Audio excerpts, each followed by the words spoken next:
Shout out to Rosie. Thank you so much, Rosie.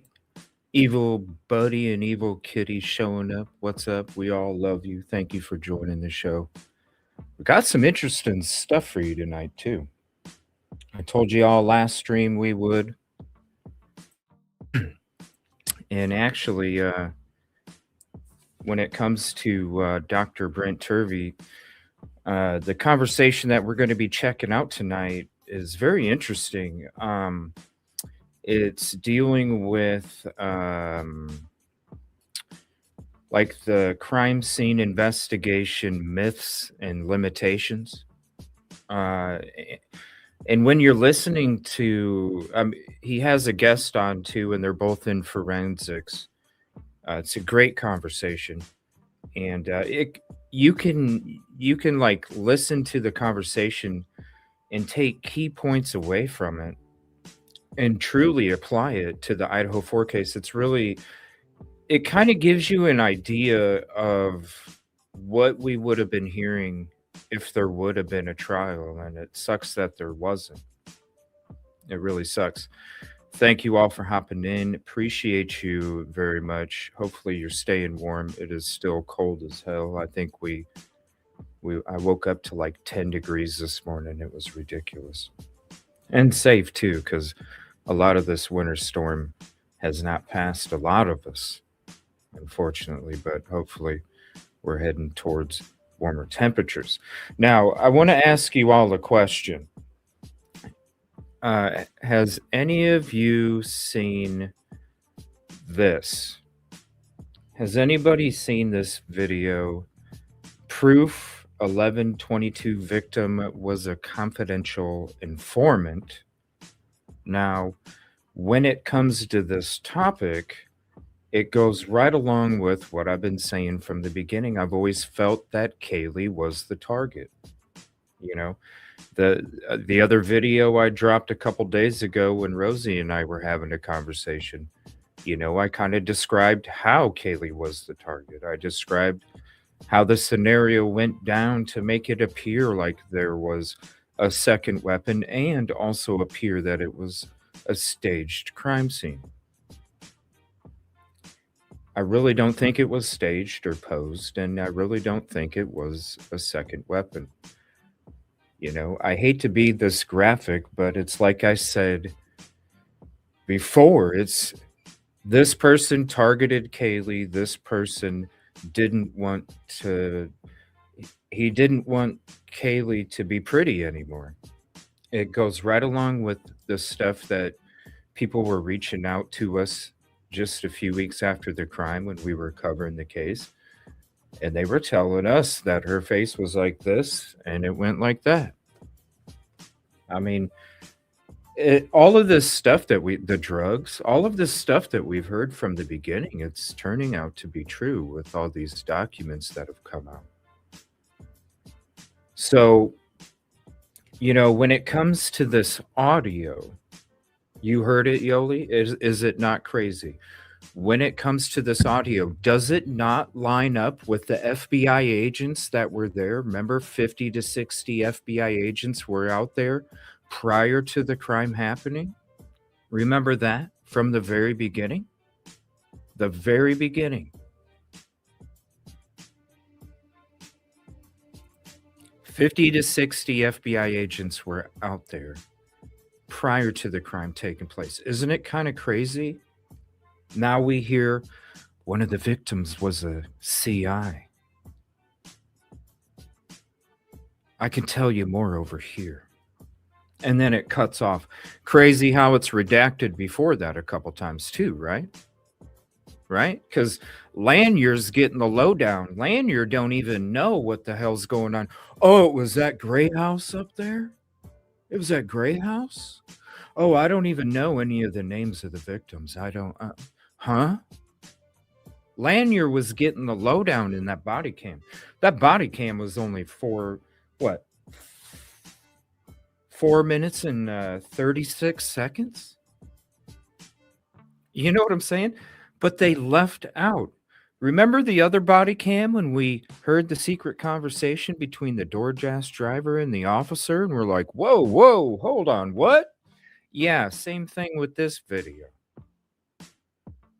So when you hear Officer Snyder tell Lanier, yo, one of the victims was a CI. And then he just sits there and he's like contemplating what the hell he just heard. What? What? Isn't it kind of crazy? Shows up, was getting ready to go across the country. Shows up real quick, just there for a couple days. All of a sudden, yeah, it makes you wonder, did somebody find out that one of the victims was a CI? That's what I'm thinking. So I'm curious. Like, I heard that and I was like, holy hell. Holy hell. I can't believe this. But I wanted you guys to check it out. If you guys haven't checked it out, I'll play a little bit for you. I'll turn the music down. It's just a 7-minute video. I'll just go ahead and play it for you. Here's the link if you haven't seen it yet. Trust me, you're going to want to listen to it, especially if you have headphones. I gave you the shout out to Connor. Go sub up to Connor. Okay. Connor's version. Then I did an audio boost. I'm giving you a warning. And when you listen to the audio boost version, make sure you turn it down first, then let it play, then turn it up to whatever your ears are comfortable with. Okay. Please. I don't want anybody putting, I cleaned it up a little bit as best as I could. I boosted it, but still, when you put the headphones in, just turn it down first, let it play, then slowly turn it up to what your ears can handle, then rewind it, and then listen to it. I play it a couple times, the boosted version especially. It's there. Officer Snyder knew, in my opinion, that one of the victims was a confidential informant. I believe that person is Kaylee.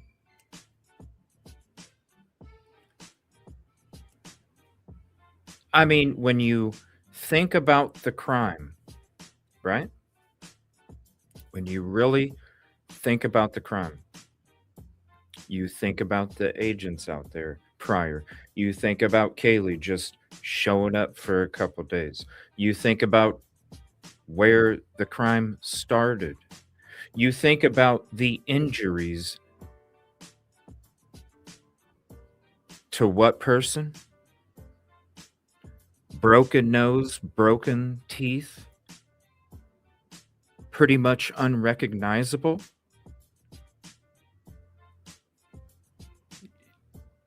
It all kind of adds up. So when you hear this confidential informant, in my opinion, the confidential informant was Kaylee. In my opinion, the crime was that somebody found out that she was a confidential informant.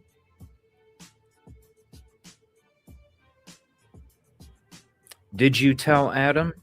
I told Adam everything. Adam's gonna get you for that.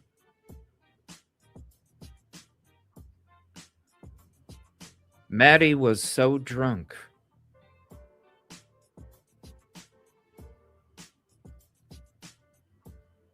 I told Adam everything.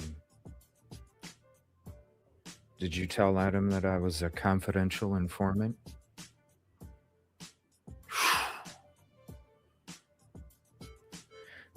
It's crazy.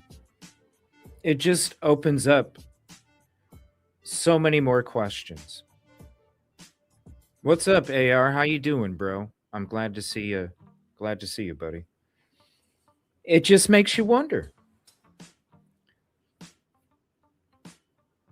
It just makes you wonder. Now, It's right here. Officer Snyder tells Lanier one of the victims was a confidential informant. It's right there. I'm going to play it for you guys here in a second.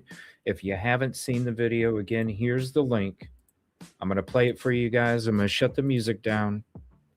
Let me know in chat as it plays on, because I'm going to play shout out Connor. I'm going to share Connor's channel. Definitely go sub up to Connor. You're going to hear Connor's version.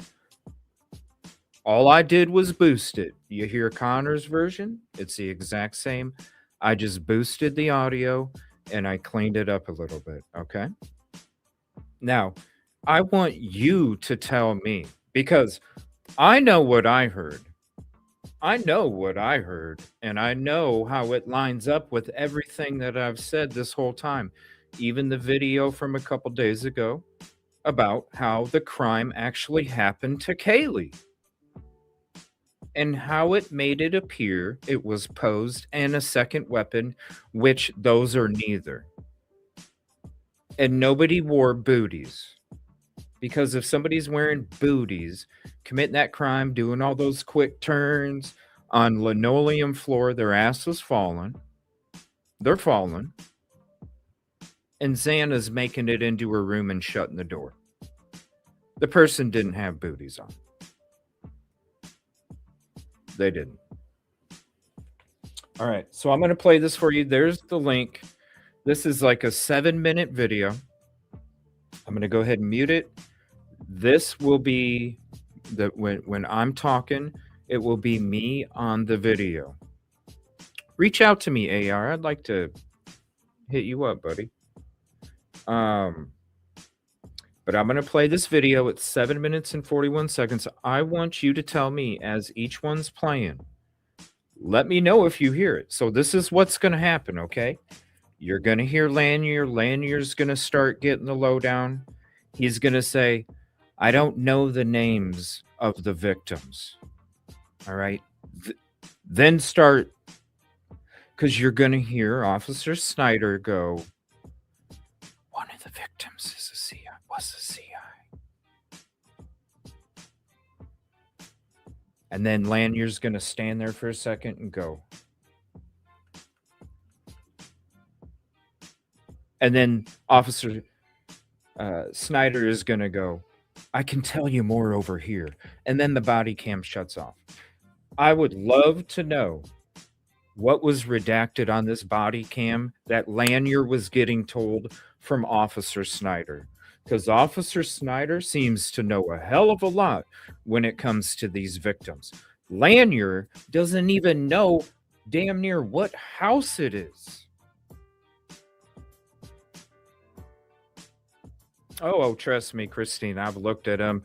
We're gonna be going through them. I know it's taking a little bit longer, but due to the time zones, we can only do shows with Rosie pretty much on Fridays and Saturdays.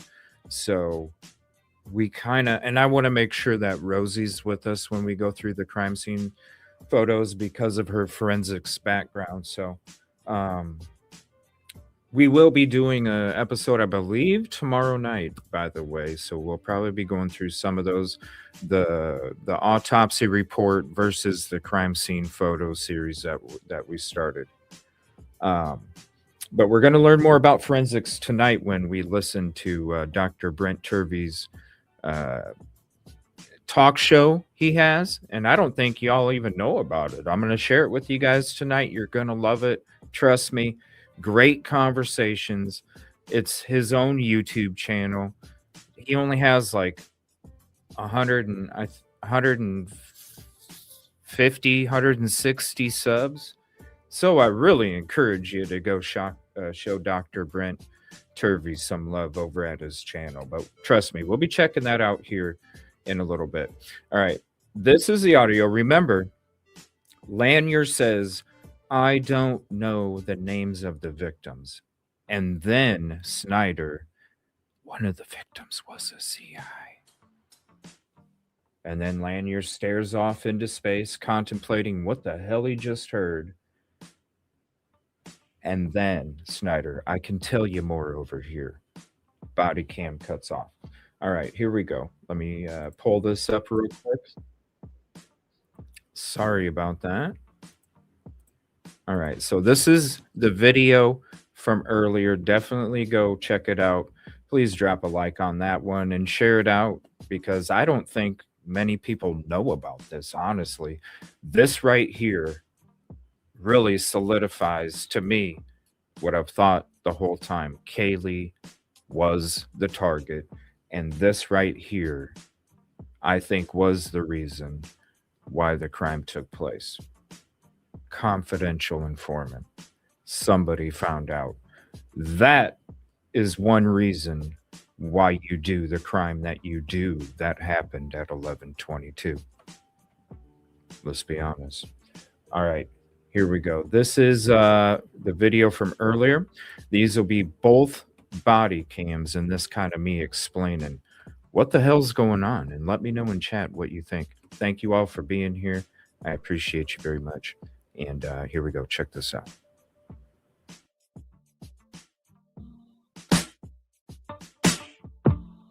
Good morning. Thank you all for joining this quick video. Please hit the like, subscribe if you're not, and hit the notification bell. We will be having a show later tonight, 7 o'clock Central. Dr. Brent Turvey explains law enforcement victims was a confidential informant.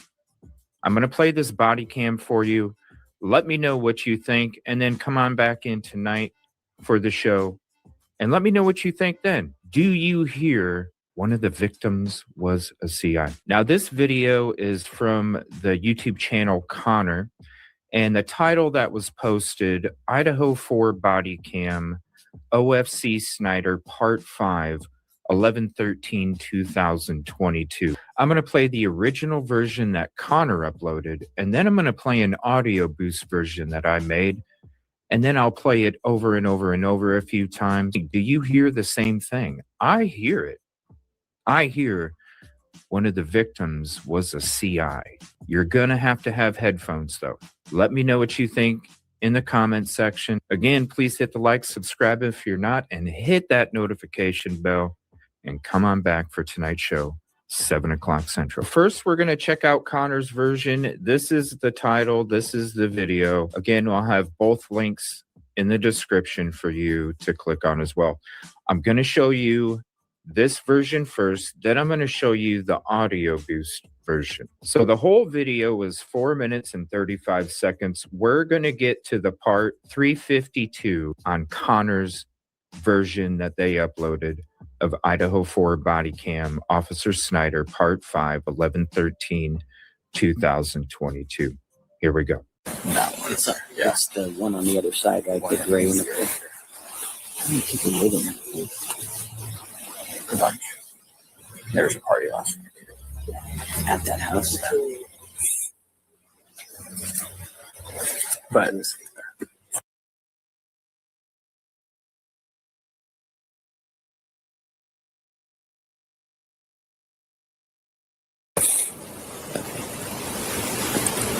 I don't know the names of the victims.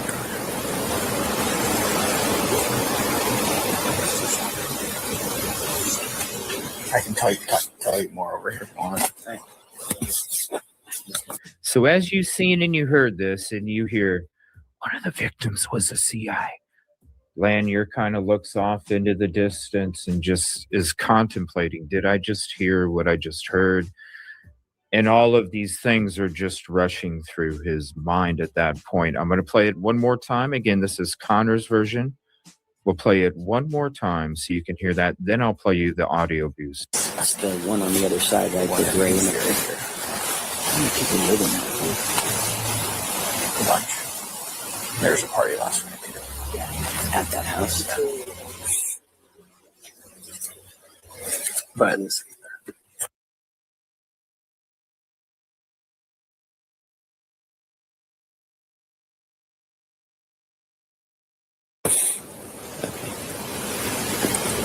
I don't know the names of the victims.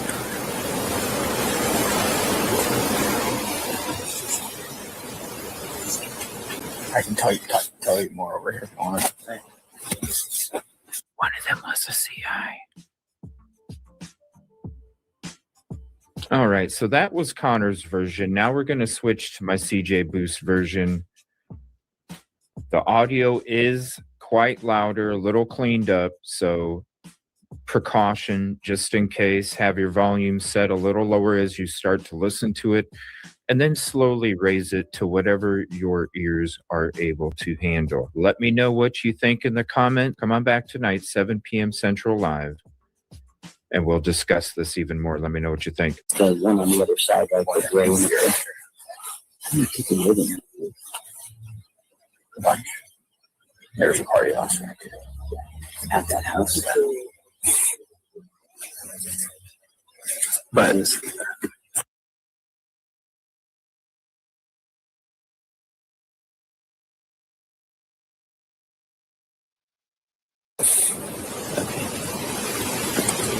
I don't know the names of the victims.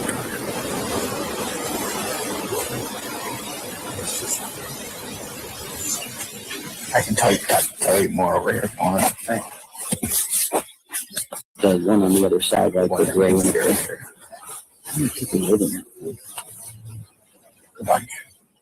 There's a party last night at that house. But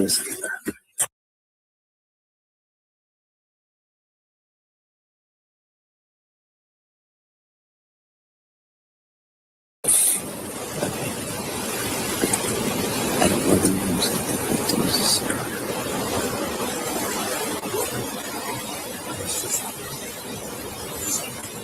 I can tell you more over here if you want. The one on the other side, right, the gray one. How many people live in there? A bunch. There's a party last night at that house. But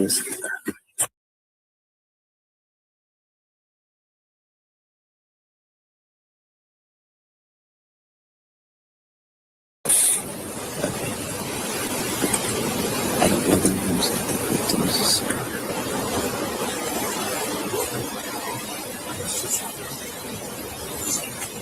I can tell you more over here if you want.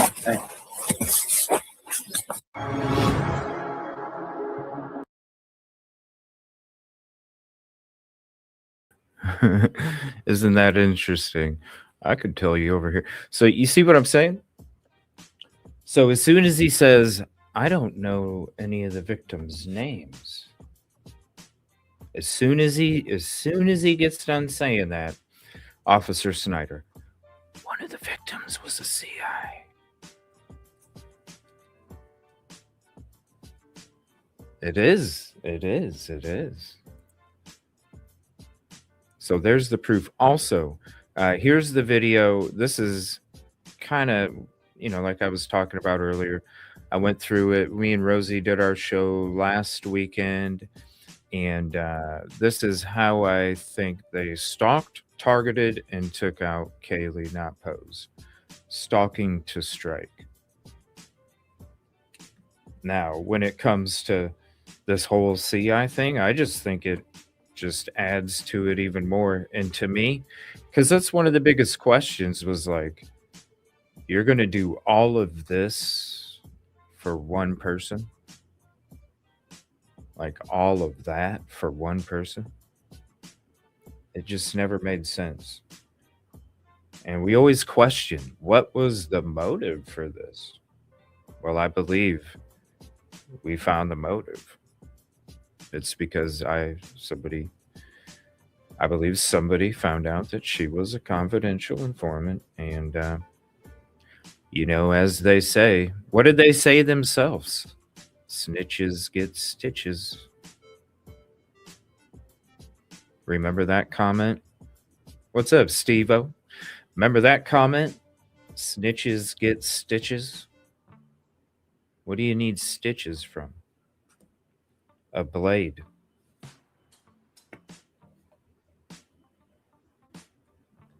Right? Exactly, Steve-O. So if somebody finds out somebody's a confidential informant Now, we've all talked about that house, and it's with these toxicologies, it's pretty much came out. There were substances. We've heard a whole, remember the stories in the very beginning, the first few weeks, the first month of when the case happened, and we heard about, a certain somebody with the initial M flushed substances down, not the first time, but it was multiple times at that point, and somebody with an X initial was the one that had the stash, and that's why she had to get the lock put on the door. Remember, we heard all this stuff from the very beginning. Remember? That's back then in the very first few weeks, first month. That came from the same source that was telling me all the other stuff.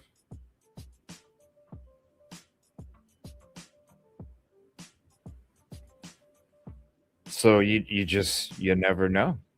It makes a hell of a lot more sense though. When you add all of this other stuff plus the stuff, makes me wonder what else is going to come out. Now, they're trying to, the families are trying to have a lawsuit go through to try and prevent some more of these documents getting released. Thank you, Steve. Appreciate that. Go sub up to Steve too. He's out there, boots on it. Well, boots and wheels. But yeah, it's like they're trying to prevent these things. Now, I understand, like, it is horrific. It is horrific when it comes to seeing the victims, seeing the pictures of the victims. Of course, it's going to be horrific for any loved one that sees another loved one's, because they want to remember them not that way, So it's totally understandable that they feel that way. But at the same time, what's up, LA Designs? Thank you. At the same time, these are teaching moments, That's why when we started off the autopsy versus crime scene episodes, it was more about there's some people that look at that stuff and it's all about the gore, and that's not what it's about for any of us that are up here. It's more about the education.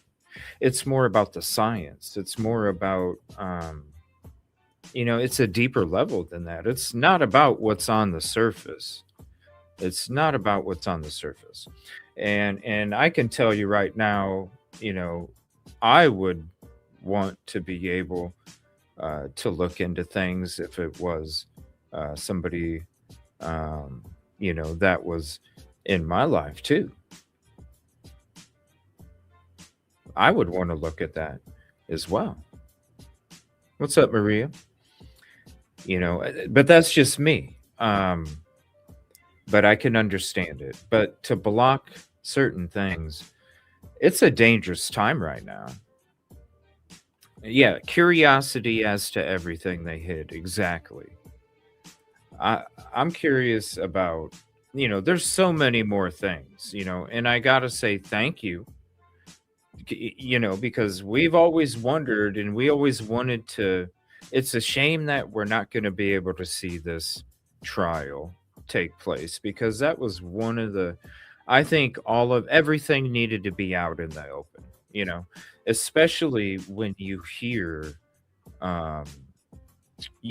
about some of the stuff that just doesn't make sense, and especially with the rushed plea deal, and not even somebody asked Bill Thompson, how come you didn't ask Brian Koberger where the weapon was? How come you didn't ask him how the crime took place? Why didn't you ask him any of these questions as part of the plea? And he was like, we just wanted to we just wanted to make sure that we got the plea. Basically, they didn't even give a crap. They didn't even care.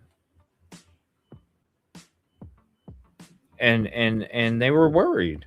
And I really truly believe they were worried about the DNA dirty glove, because when you have contamination before you even walk into the crime scene, proof, just like this audio that we just played for you a few minutes ago, proof that there's other. You should have tested the other male DNA. You should have, especially with what we just heard right now. And the sad part is they knew this right when the crime took place. They didn't have to wait to find out until documents got released. They didn't have to wait until they came across and heard something. They didn't have to wait for that. They knew it that morning, that early afternoon. They knew it. They knew it. How in the hell could you not test another source of DNA? Regardless if it's on the handrail or what. You didn't even know how the person that committed the crime left the crime scene. So how do you know that the handrail doesn't matter? How do you know that? Oh, because there was some other DNA that took you until how long to even come up with anything? But yet you had blood freaking DNA on the handrail, and you couldn't come up with nothing. You didn't even want to try because you were so worried about that knife sheath. I've never heard that in my damn life, where you could only test one source at a time. I've never heard that in my life.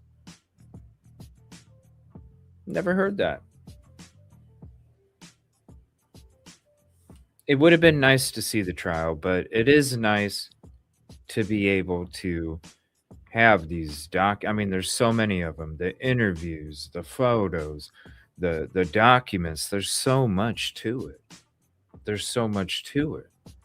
But that's a good thing, because it's nice where we have things that aren't redacted. It could be like it was before, where there was so much redaction, there was so many things being sealed. So many things being sealed. Ridiculous things. Even the families were saying certain things were ridiculous because they were sealed. But I really feel that they were nervous, and their actions show that. The gaslighting that they did to the families, reach out to the families, let them know. The families talk about it for a day and a half, and then they reach back out on the weekend, and they don't respond to any of their emails until after they already send the fax right away to complete the plea deal, and then they reach out to the families. Oh, yes, you rang. Oh, yes, we wanted to have this be part of the deal where he has to tell us what happened. Oh, well, we already faxed it over. It's done. Sorry about your luck. They were scared.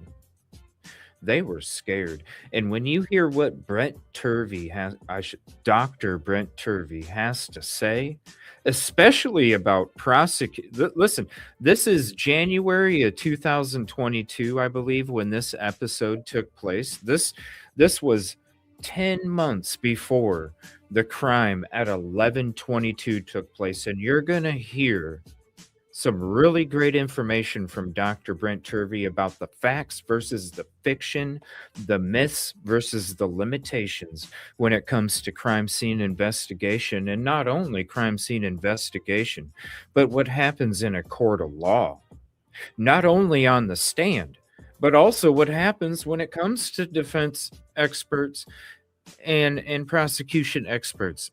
Hell, even when it comes to the prosecutor. He tells you right now, you want to be the smartest person in the room? Read the case. She's like, what do you mean? And he goes, nobody reads the case. The prosecutor don't even usually read the case until after the plea deal doesn't get accepted. And she's like, what? He's like, yeah, you want to be the smartest room? Read the case. He said, nobody reads the case. So you got a whole bunch of Nobody reading nothing. Think about this. The office of Bill Thompson. Bill Thompson is part of the Good Boys Network, President Green, Fry, everybody hanging out, Hey, this is a crisis. Yeah, we're going to go. Yeah. He's the one that is telling everybody what the hell, right? Bill Thompson, remember all these times in the court hearings, standing up, waving his paper, Judge, that is not how you do this. Ann Taylor, you don't know what you're doing. This is how you do what you're doing, Ann Taylor. He was telling everybody else what to do. Imagine his office. Dr. Brent Turvey says nobody reads these until right before. So imagine this. Bill Thompson's prosecution office. He's the one that's up here getting the narrative to spin, going down, telling all the people in his office what the narrative is. Nobody's reading the frickin' case. They're just trusting Bill Thompson. Crazy, crazy, crazy. Manipulation. LA Designs, this is why the plea deal never made sense to me. Was because the dude had a really good chance of winning, way better than a lot of people. Just as close as OJ. OJ evidence was contaminated before it was tested. Same thing with Idaho 4. Evidence was contaminated before tested. The DNA dirty glove proves that there was contamination before they entered the crime scene and touched and documented all of the evidence. So if it's contaminated outside, it's contaminated inside. You can't trust it either way. They couldn't trust the evidence in OJ's case because of the contamination. Ann Taylor had the DNA dirty glove video way back long ago. She knew about the DNA dirty glove video. It was sent to her long ago. That's why I feel Bill Thompson, when it was getting close. It was getting so close. Trial was about to start, getting so close.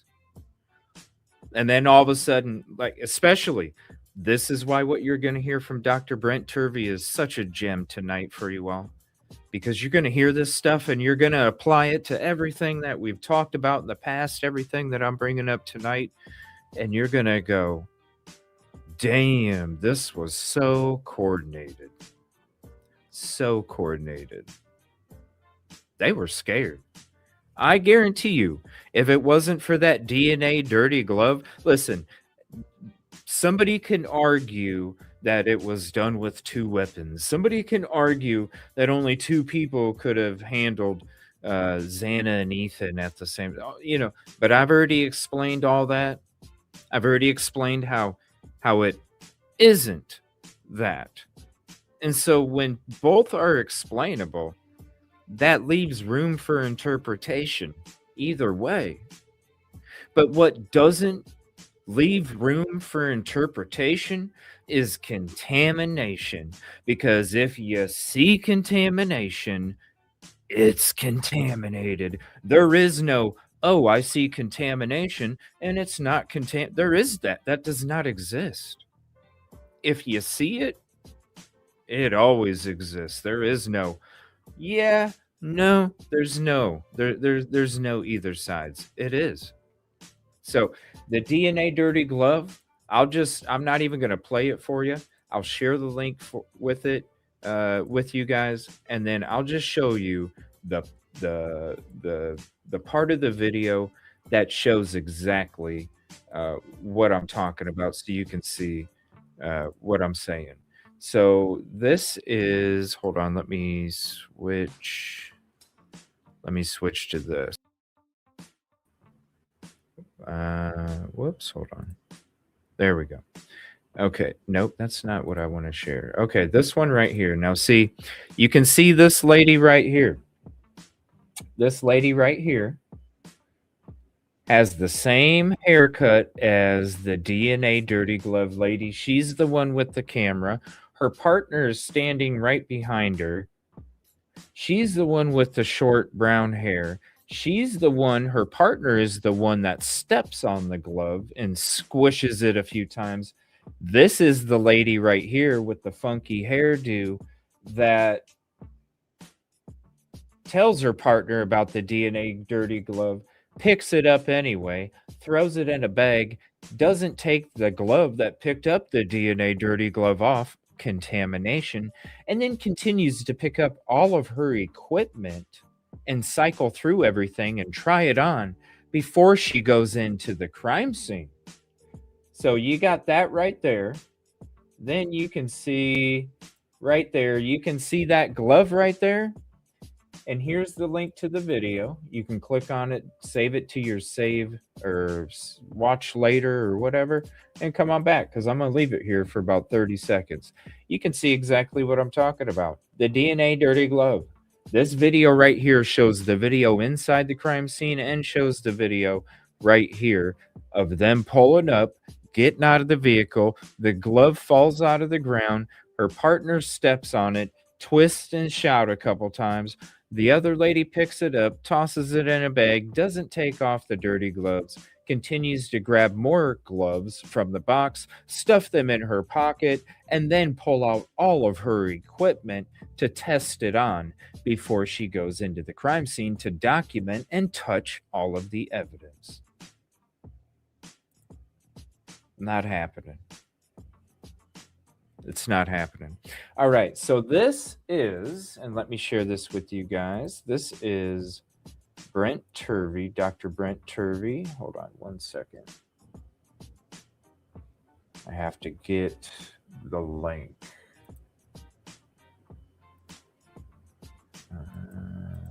Hold on. Where'd it go? Yes. Okay, it's called the Forensic Criminology Institute. All right. So this is Dr. Brent Turvey's channel. Ooh, nice. He's got 197 subs now. So there's Dr. Brent Turvey. Let me pull me back up here. Hold on one second. There's Dr. Brent Turvey's channel, the Forensic Criminology Institute. Wonderful conversations on here. It did happen, bro. Yeah. Shout out Yoli. I saw her in here too. Me and Yoli. How long's it been, Yoli? It was a couple years ago. We were doing OJ 25 shows or something. Remember those? We never even finished. There's so many of them. I wouldn't mind getting back into the OJ case sometime just to because there's so many similarities. That's why a couple years ago I wanted to do those OJ shows because there's so I paid attention to the OJ case, and when this case happened, I was like, holy crap, there's so many similarities to this. It's just uncanny. It really is. But this is the Dr. Brent Turvey's channel. Now we're going to check out an episode and we're going to do a little mini series. We're going to check out, there's 4 or 5 episodes that I'm going to be doing shows on. And it covers different things when it comes to like crime scene and the staging, the science to it. There's so many different topics on it, but we're just going to stick to a few. And these are really going to key in to everything that we kind of know about the Idaho 4 case. Now it's crazy because, like I said, these episodes started at the beginning of 2022, and then the crime at 11/22 took place that same year. The book he wrote, if I did it, yeah, right.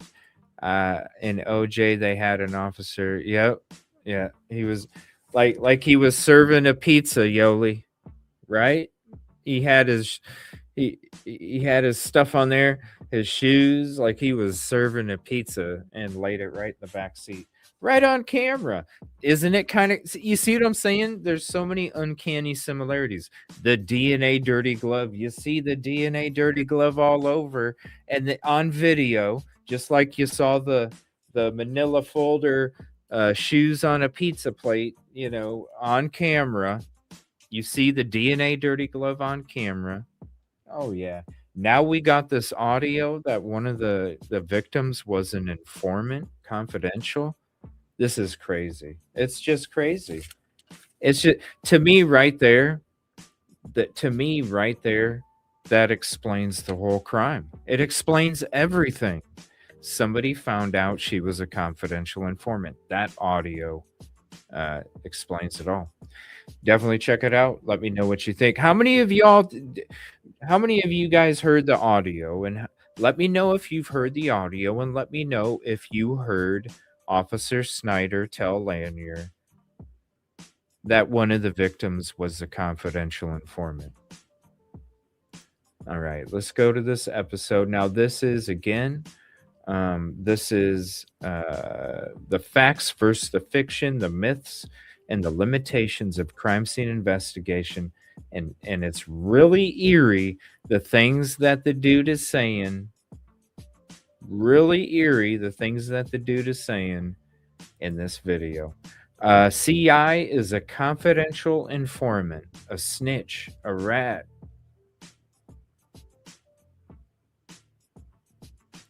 A snitch. Has subverted the scientific community. Oh, whoops, sorry about that. Okay, so here's the video.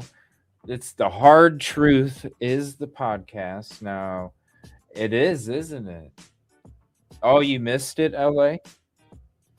Well, either you guys can rewind, or if not, I'll wait to start the episode.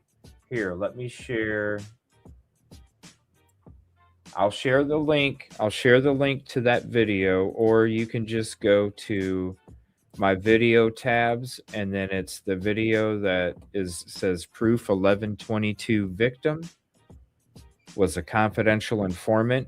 And then also check out the video how the Idaho 4 killer stalked, targeted, and took out Kaylee.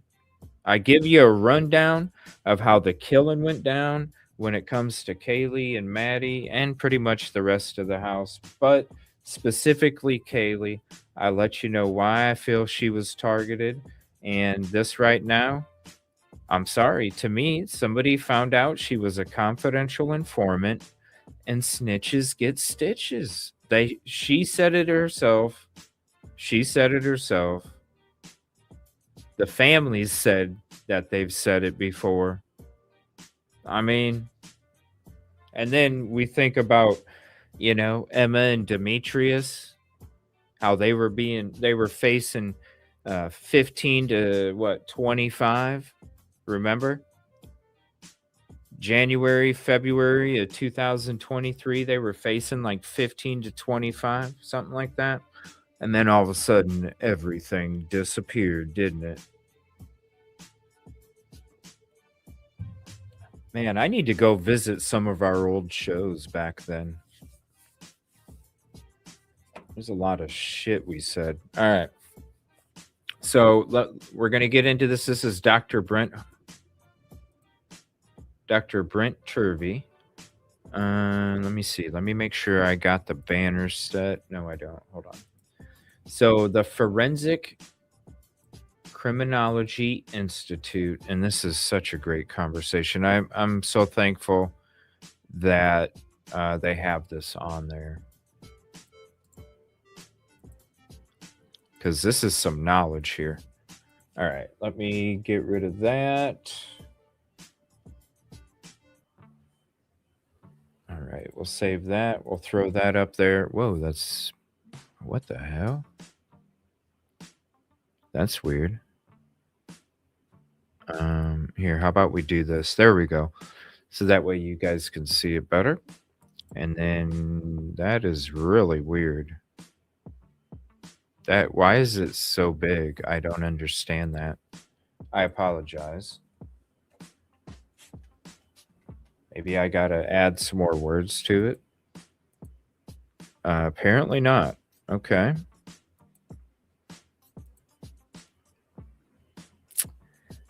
Okay. I apologize. I'm not sure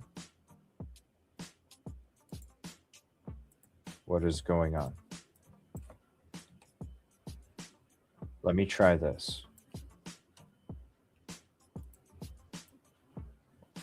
I don't understand. What?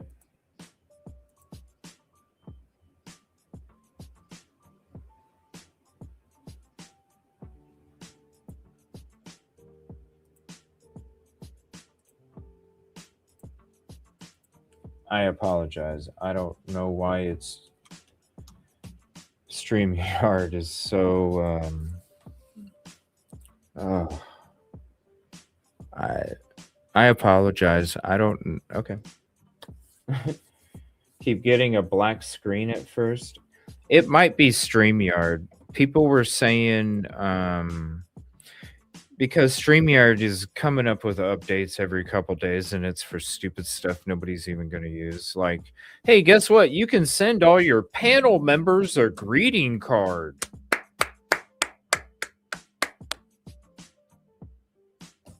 Cool. Thank you for the bugs. But I apologize. If it is buggy, let me know. We can always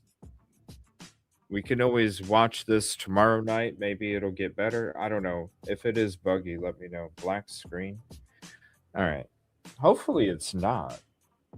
Because this is a really good episode. Okay, so this is Dr. Brent Turvey, The Hard Truth. His guest is, I hate it when it does that. Oh my gosh, YouTube. Definitely hit the like on this video. There's only 4. Let me see here. Melanie Inglis. So Brent Turvey and Melanie Inglis will discuss the importance of competent crime scene processing efforts and the contribution to the reconstruction of crime. Now, he also gets into the trial aspects and different things like that. It's a really deep conversation, a really interesting conversation, and a really educational conversation. Let me turn this music down just a skosh. All right, here we go. Check this out. Great combo. Thank you all for being here. All right, I'm going to go ahead and mute that. And here is the link to this video. I'm going to have that thing. Oh, I know what I can do. What the heck just happened? So here's the link to the video that we're going to check out. And I can do this a different way. So that way it doesn't take up the whole screen.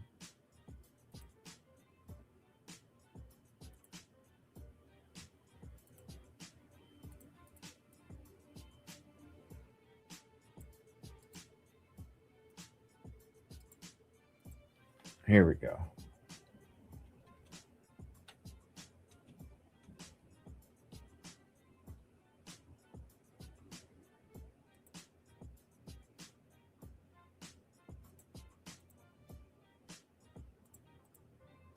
All right. And so there we go. That won't take up the whole screen. Also, Christine, what do you think about MX and E collateral? Pretty much. Yeah, pretty much. I kind of, so in that video where I described, how the killer took out Kaylee, I described how Maddie wasn't necessarily, if Maddie wasn't in the room, then, I basically said if Maddie wasn't in the same room as Kaylee, then I don't think anything would have happened to Maddie. And if Xana didn't run upstairs, I really don't think anything would have happened to her. Which kind of goes along with, Dylan and Bethany didn't interfere, and look what happened. They lived, right? So it does kind of go with that. You know what I mean? It all kind of fits together. It really does to me. So I hope that answers your question. And let me throw this back up there too. There we go. Yeah. I really feel like, if it was just her in her room, I really feel like they would have committed that crime. I honestly think some other things would have taken place. I think part of the reason that all of these injuries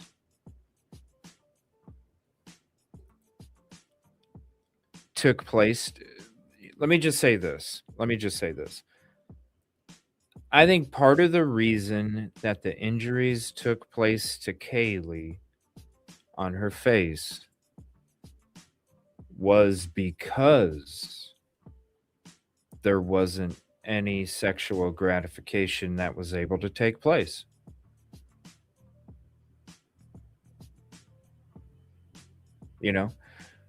I really feel like they went in.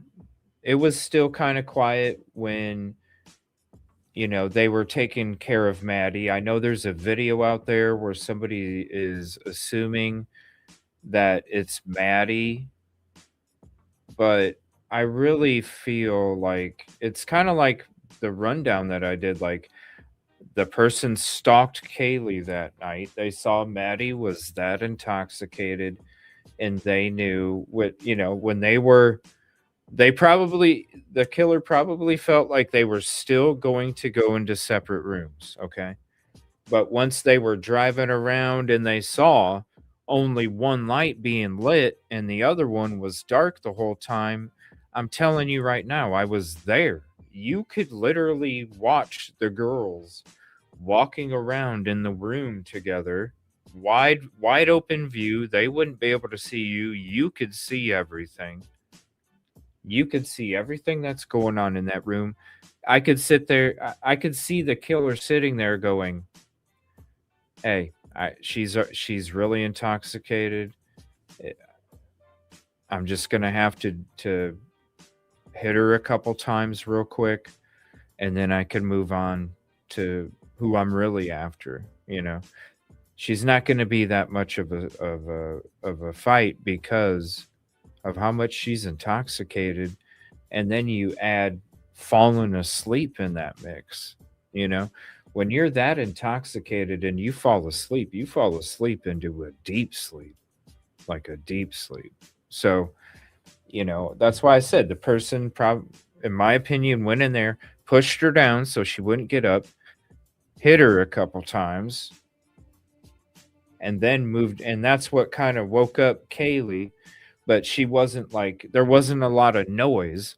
So it was like, because think about it. You walk up, you're going to hit them. You know what I mean? You're going to take out their ability to breathe. You take out their ability to breathe good. You would take away their ability to scream and make noise. Okay?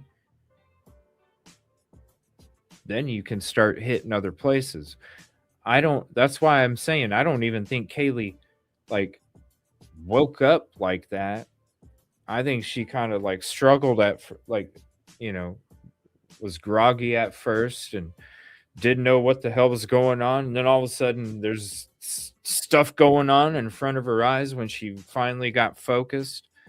And then all of a sudden, woof, that person picked her up, threw her against the wall,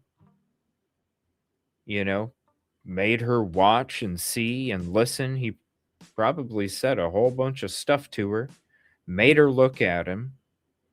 You know what I mean? And then her being alive when those injuries are happening. he didn't want her to be pretty for anybody ever again. He wanted to be the last one to see her pretty.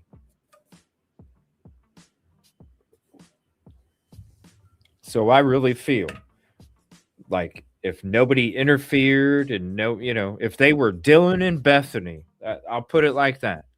If they were Dylan and Bethany, in my opinion, none of the other victims would have been a victim. I just feel it was Kaylee. Now with this confidential informant audio, it just seems to me like she was probably the confidential informant. Probably. All right. This is Dr. Brent Turvey. We're going to hit this up. Thank you all for being here. And let's see. Let's put this up here. This is a great conversation, y'all. I'll drop the link for you guys in chat again. And let me put the channel link up there. There we have it up there. Thank you. All right. Check this out. Great show.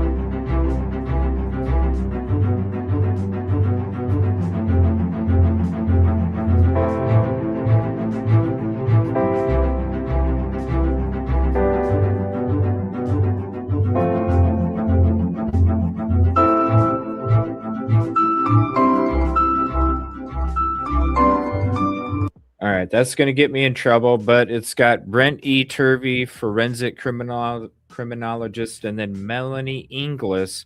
She's a forensic investigator. This is a great conversation. Shout out to both of these people. And like I said, please go show some love. This is a great series that they have going on here. It's unfortunate that it stopped for you. A few years ago it stopped, so I don't know what happened, but I listened to like 4 of them since I brought it up. I've listened to like 4 of them already, and they're just so great. All right, letting the music play, that way I don't get in trouble. It's the Hard Truth Podcast, C.S.I. Myths and Limitations. This is episode 9. This is good stuff right here. Good afternoon. It is January 17th, 2022. And this week we are going to talk about crime scene investigation. Specifically, we're going to talk about some of the myths that have arisen because of the way that crime scene investigation has been discussed and has entered the popular culture. And again, I'm here with my co-host, Melanie Inglis, out of Canada.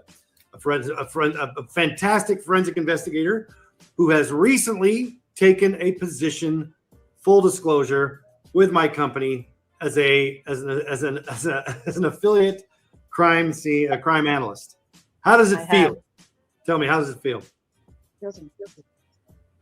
So, tell me what your new position entails, just for people to understand what you do now, because you went through our program and studied. Then you went through a forensic residency that lasted way too long. And now you've taken a professional position with us. How does it feel? Tell me what you do. I do case intake. What does that mean? What does that mean? Why is that even a job? Why would we even need that? That doesn't sound like a thing. Well, because nobody reads the cases.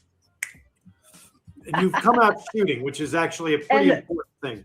And I... Yes, they come out right out of the gate, just laying it out there. And I'm going to tell you right now, Brent Turvey, Dr. Brent Turvey does not hold back. Like, you can tell, like you listen to this guy talk, and I've heard so many hours of the conversation. You listen to this guy talk, and he is very knowledgeable, to the point, no bullshit, and will tell you like it is. That's what you want. You want somebody that's going to tell you something whether you like it or not, because usually it's the truth. And yeah, nobody reads the cases. Like, yeah, right out of the gate, nobody reads it. And it's interesting to what he says to it. This is such a great episode. I love this episode. Please go show some love. I'll drop the link. Here's the link to the episode if you want to go show some love to it real quick, please do. It is such a good episode. Such a good episode. I'm now doing that job of the people that don't do the job. They're supposed to be doing the job. Every single professional who encounters a case is supposed to read it. And what I have found in my professional career is that most people have compartmentalized their functions so narrowly that they do not read anything. It's hard to get attorneys to read the case. This is crazy. It's hard to get investigators to read their case. It's hard to get investigators to communicate. Prosecutors don't read their case until they're even going to trial because they don't want to waste the time. This is They want to crazy. get a deal beforehand, so they'll try to get a deal without having read the case. I always say the same thing. If you want to be any good at this work, be the person who read the case, because you'll be the only one. I still can't believe that it's a thing, to be honest with you. Yeah, Like I learned that early on. I thought, well, what am I going to do? What is this position? What does this mean? And then you hand me cases and I'm looking through it thinking, well, this was pretty obvious. Has no one read this? How did we get to this point in this case or this conviction when there's either a bunch of information missing, or it was there and just nobody looked at it? That's nobody looked at it, nobody read it, and two different people read two different documents, and they never talked to each other about what was in each document. So, you see what I'm saying? So picture Bill Thompson's prosecution office. Bill Thompson is part of the good boys at the top.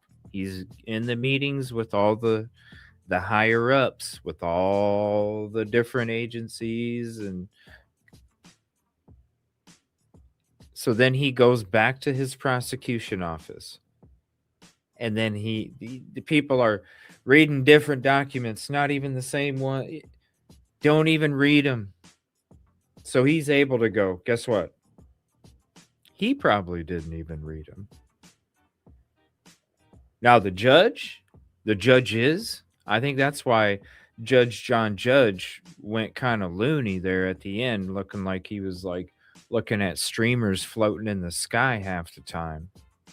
This is because the dude probably was bringing the documents home, reading them in front of the campfire on a Saturday night because he's trying to like figure out what the hell to do to make an educated decision on what the hell he can rule or not rule. And I think that's why it took him so damn long to come up with decisions, because he really was reading every document. So shout out to him. I really do think that's why it took him a long time to come up with decisions. Then you got, Judge Hippler, like, he's no BS.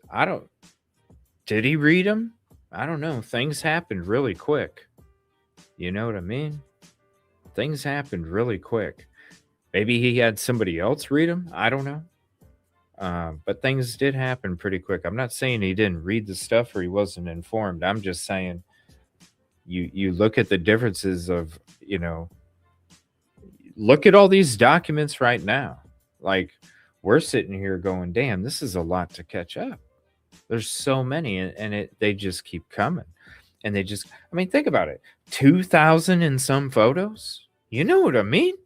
Then you got the autopsy documents. Who knows what's coming out tomorrow or the next day? So it's very interesting when you hear them discuss this. She says, I can't believe it's even a thing still. I can't either. Why wouldn't you? Like, it's your job. Why wouldn't you make sure that you read every document? Because what they're doing, what these people are doing, judges, prosecutors, all these people, experts, they're all trying to help get justice for that victim. Every one of them. That's why they're doing what they're doing. They wouldn't be interested in doing what they're doing and learning about what they're doing if it wasn't to try and help get the justice for the people that are unable to get it for themselves now.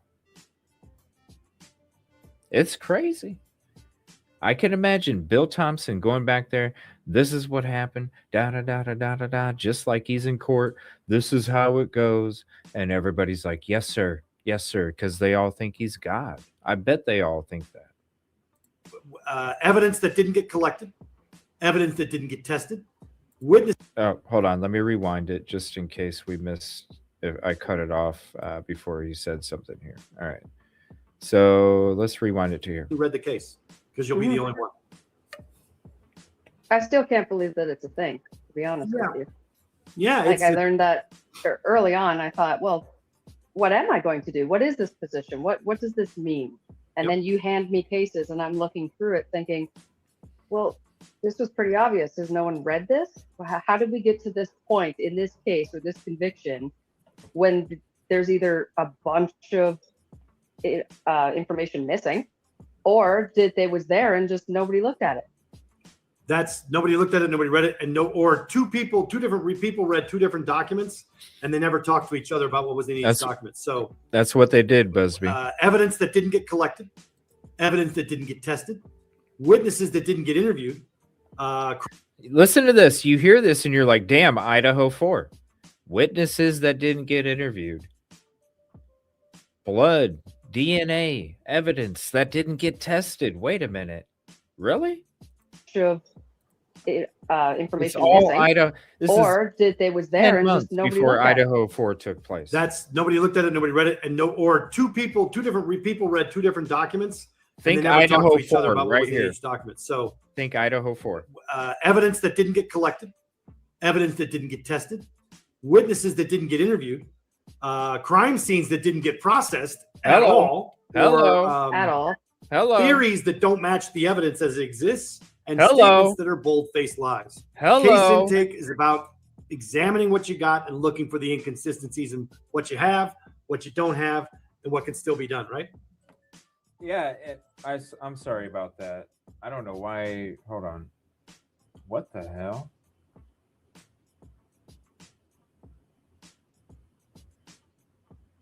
Did I have other alarms going off or something?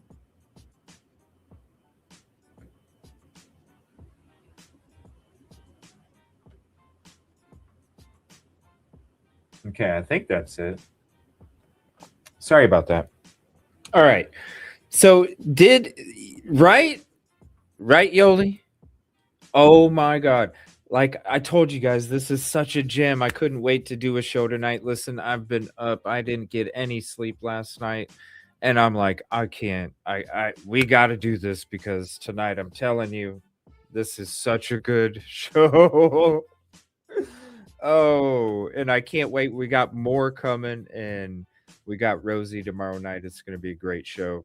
And I can't wait to hear what she has to say. We're going to be checking out something else. But like I said, this episode, you have to put this to Idaho 4 because you can hear everything. And you're just like, dang, this is so crazy. Everything that he's talking about. Listen to this. Now, with everything that he said, listen to everything that he's saying when it comes to the prosecution and the defense and the experts and the trials. Like, he drops so much knowledge. I'm so glad that I came across this because these are such great conversations. Like I said, great conversations, educational, teaches you so much. And you're sitting here going, dang, this is 10 months before the crime took place when these episodes were taking place. And you can literally hear Idaho 4 in everything that he is saying. It's crazy. Making lots of lists. Making lots of lists. Here's a list of things that this person said that didn't make any sense or that don't match the evidence. Here's a list, or going through and looking at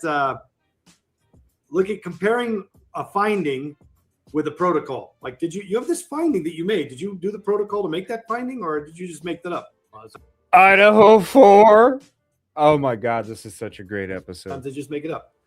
Yeah, the lists for law enforcement are my favorite. It's basically just a nice way of saying, here's a list of things that you didn't do that you were supposed to do. And now I have to tell you how to do your job. Yeah, that you're required to do. Isn't this crazy? And that leads us to today's subject, which is crime scene investigation. There is a belief in popular culture now, especially among people who watch a lot of true crime or read a lot of true crime, that they have a really good bead on what crime scene investigation is and entails.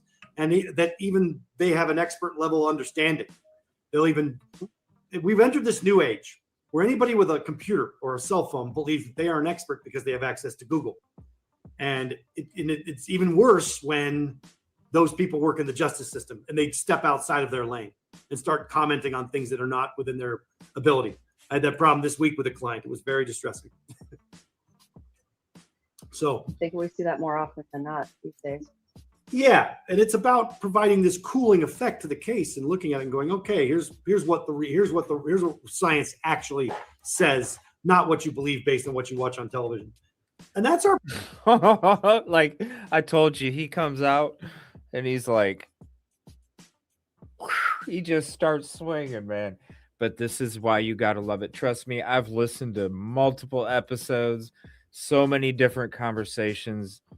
Man, these are great conversations, and at the same time, very, very, very educational in a good way, because you're not only learning information, but you're also learning the BS that gets promoted about certain parts of the information that you learn. So this is amazing conversation, and shout out to Dr. Brent Turvey and Melanie Inglis.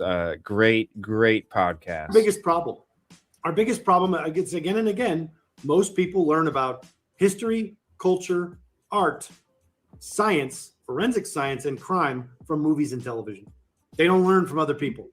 They don't take the time to learn. They don't take the time to study. They don't take the time to do actual reading. They'd rather just watch a movie and generalize that. And the same people who do that are the same people who work in law enforcement. They'll do the same thing. And the way you can tell someone's an expert. Idaho 4. So think about it. You have Idaho 4 officers showing up at a crime scene when they're used to doing noise complaints. What the hell is going on with these alarms? I apologize. They weren't even showing that I had any on, so I don't understand what's up. But you hear what he just said. A lot of these law enforcement officers, they just assume the same stuff that is on the TV shows. So you got Idaho 4 officers showing up to a crime scene, just used to do a noise complaint. What's that ticket again? Oh yeah, $350. You know damn well how much that ticket costs.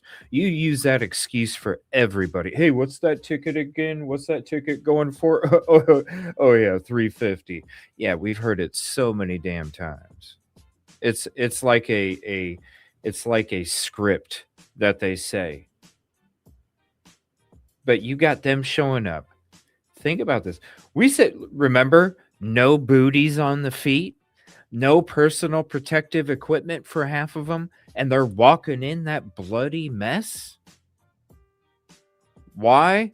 Because like Dr. Brent Turvey is saying, they're just learning it off just like everybody else. Unless they did this schooling and this and that they're just assuming it's just like on TV, when you don't have to sit there and make sure you're all bootied up, because sometimes you can just go in there and process the crime scene, right? Crazy. Everything is Idaho 4 in this. It oozes Idaho 4 10 months before the crime took place. Expert or not is when they're talking to you and they cite an example. Their example is from a case that they've worked, not from a movie that they saw. Oh, yeah. So he's giving you example. He's like, look, if they're telling you the truth, they're going to give you a case that they worked on and reference that case rather than not say anything at all. So I don't recall. I don't recall. That's pretty telling too, right? They're not citing specific cases, just random jarbish. People who do that are the same people who work in law enforcement. They'll do the same thing. And the way you can tell someone's an expert or not is when they're talking to you and they cite an example. Their example is from a case that they've worked, not from a movie that they saw or a TV series that they saw. Documentary. Right, a documentary or something. And that's information, but it's not knowledge and it's not insight either. No. So let's break this down real quick. What is crime scene investigation? I want to show this real quick. We'll share my screen so everybody can see what I'm looking at. This is a little presentation I put together a while ago, infographics on different things related to forensic criminology. Let's just scroll down real quick here to the areas that we care about. So this is a big one right here: the crime scene investigator or the crime scene technician. But we have to separate the process from the professional. So a crime scene technician is somebody, by law, they have to work for the police department. The police agency has the only duty of care, the only legal requirement, the only legal duty, the only legal obligation, the only legal authority to seize a crime scene, to tape it off, to collect evidence and submit it for testing. Law enforcement has that only responsibility. And because they're the only ones who can do it, the responsibility is heavy. Their people have to be properly trained and educated. They have to use good scientific protocols, and they have to be reliable. Reliable, of good character, and of good not Idaho good 4 education, training, and certification. Not Idaho 4. So these are individuals. Crime scene technicians are individuals who process crime scenes. There is no reconstruction at the crime scene. Crime reconstruction is a completely different endeavor. So we will be going into that in a future episode. We'll be going into the crime scene staging, the setup. We'll be going into different stuff like that. I'm going to have Rosie on for that, so you guys can have a better understanding of that too. Just kind of breaking all this down. And then also with Dr. Brent Turvey and Melanie Inglis kind of discussing all of it too. So we will have that on a future episode with Rosie. Stay tuned. Scene technicians process. It means what they do is they recognize, collect, document, transport, and assist with the storage of physical evidence from the crime scene. They are usually they always work for the police. Then they are either sworn or unsworn. Sometimes they are. Okay, and again, guess who the DNA dirty glove was part of? What he just spoke of. I'm going to let him say that one more time. Document, transport, and assist with the storage of physical evidence from the crime scene. Document, store. Does that not mean that the DNA dirty gloves tampered the evidence that then got stored, that then got tested? Yeah, I think Ann Taylor had a slam dunk with DNA dirty glove. Don't you? I do. They are usually they always work for the police. Then they are either sworn or unsworn. Sometimes they are sworn personnel, which means they have a badge and a gun and that kind of stuff. And sometimes they are civilian personnel, which means they don't have a badge and a gun. They're just like a jail, somebody who works in dispatch. All right. These are not people who, by virtue of their existence, are capable or qualified to give expert findings or testimony as scientists. They are not scientists. They follow checklists. They do what they're told. They collect what they're told, and they preserve, package, transport, and send it off. They're not involved in interpretation. The danger becomes when crime scene technicians confuse themselves for scientists or for experts. All right? That's the biggest problem that we have, because prosecutors do. And that's the biggest problem that they have. So when we're talking about Idaho 4, the whole area and how it's buddy up, rank up, money up, he said that's their biggest problem. They pretend to be scientists. I can imagine the egos that were running around Moscow, Idaho. Egos left and right,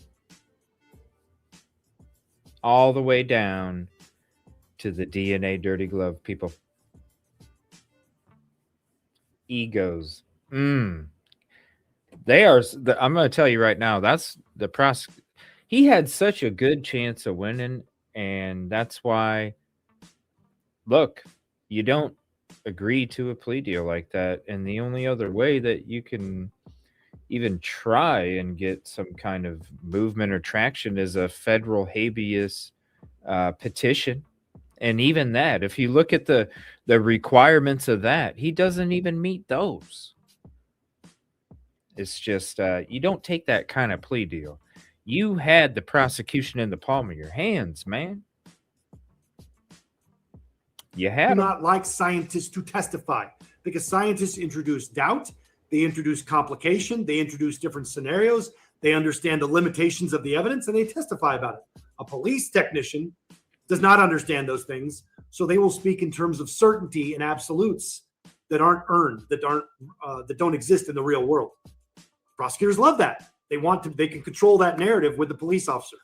So what has happened over the years is that you have a situation where prosecutors in control sounds like Bill Thompson, don't it? Idaho 4 all over this. The legal community has subverted the scientific community by putting forth police officers and police employees as though they are scientists and experts when they aren't.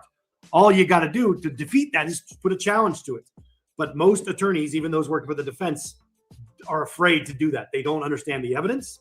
They don't understand the different roles. And they simply do not understand the limitations of the science. They think a cop says it, it must be true. And they don't like challenging it for a lot of different reasons. Over the years, I've become much more, how do I put this? Ann Taylor loved to challenge it. She was ready for it. Man, it's a shame this didn't go to trial. Skeptical of the defense attorney community and their abilities as I watch them get worse, not better. So that's its own little problem. Damn. There are two documents that I would refer people to if they want to understand more or better about what crime scene investigation is or is not. He came one out of them, swinging. one of the best monographs I've ever seen written on crime scene investigation is a monograph, is an encyclopedia article written by for the Encyclopedia of Law Enforcement back in 2005 by a guy named Peter DeForest. He's one of the best crime scene investigators in the last 30 years. He's a great author, great professional. I have a lot of respect for his work. I've only met him twice. He's actually pretty smart guy. And what he said, I'll read the opening here to what he says. It's actually very good. He says, it would not be an exaggeration to assert that crime scene investigation ranks with the most intellectually challenging and difficult human activities. It is also one of the most misunderstood. In practice, crime scene investigation is rarely carried out efficiently and effectively. Successful outcomes, when and where they occur, are often fortuitous rather than following from intelligently adaptive plans or designs. And I think that says it all right there. A lot of the times, crime scene investigation is a complete and utter clusterfuck. It is not a serious or competent or even organized endeavor. What happens is untrained people go to crime scenes, they wander around looking at stuff and touching shit they shouldn't, saying things they shouldn't. Idaho and 4. Getting excited, getting their adrenaline up, and they don't process it correctly or at all. Oh, I'm telling you, does this not speak of Idaho 4?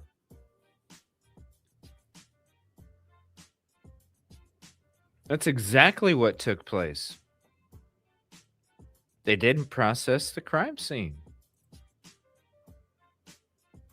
You had people walking in all over, no booties, no protective equipment, DNA dirty gloves, walking all over, not being properly trained, not knowing what the hell they're doing. He already says it's a clusterfuck already.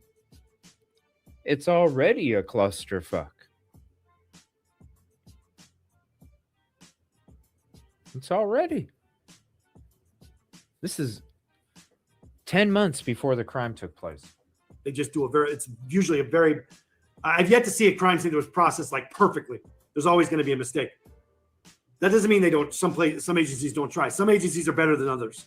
But if you had... Man, I really feel like he would have tore some shit up in trial, man. He would have tore some shit up. Even halfway know what you're doing, it is very easy to essentially disassemble any crime scene investigation effort because it's being done by people who are not qualified, who don't have the training, and who are overly excited and aren't following protocols. Idaho 4, am I talking Moscow about? PD, Well, Moscow PD. Good news for everyone. There's actually the NIJ, the National Institute for Justice, put out a guide for law enforcement on crime scene investigation, which is all about how you process the crime scene point by point.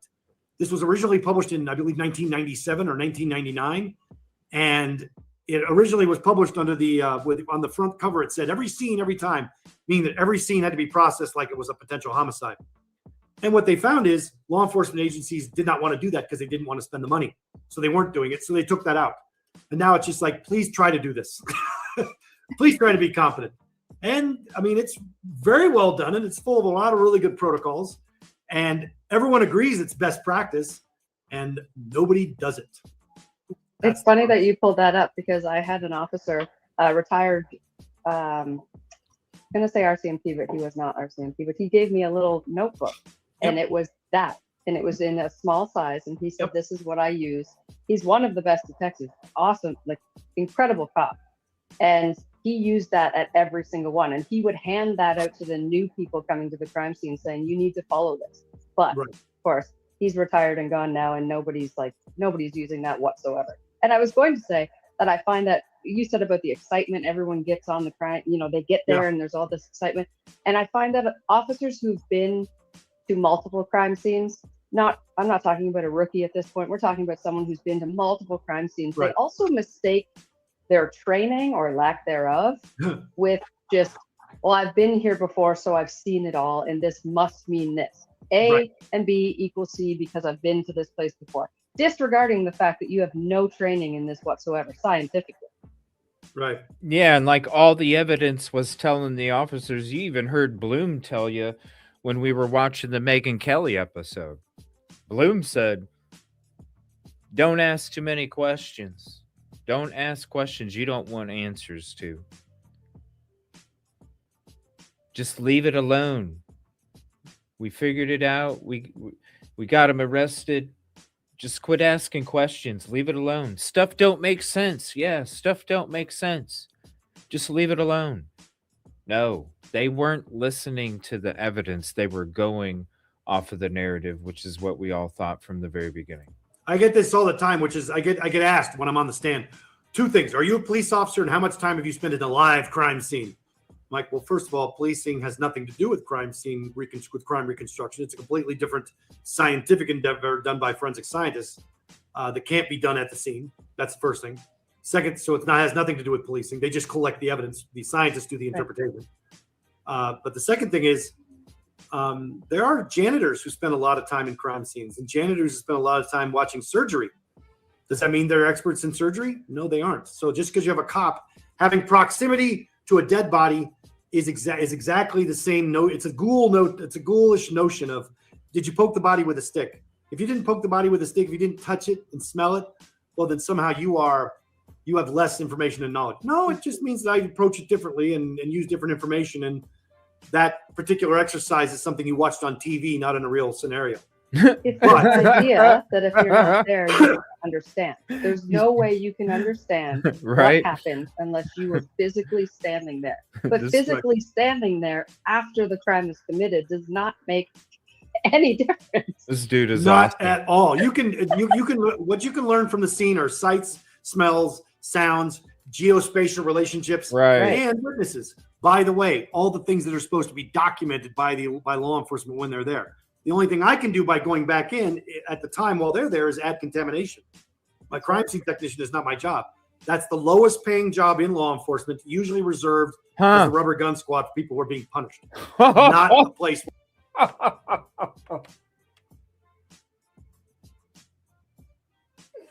The rubber gun squad for people who...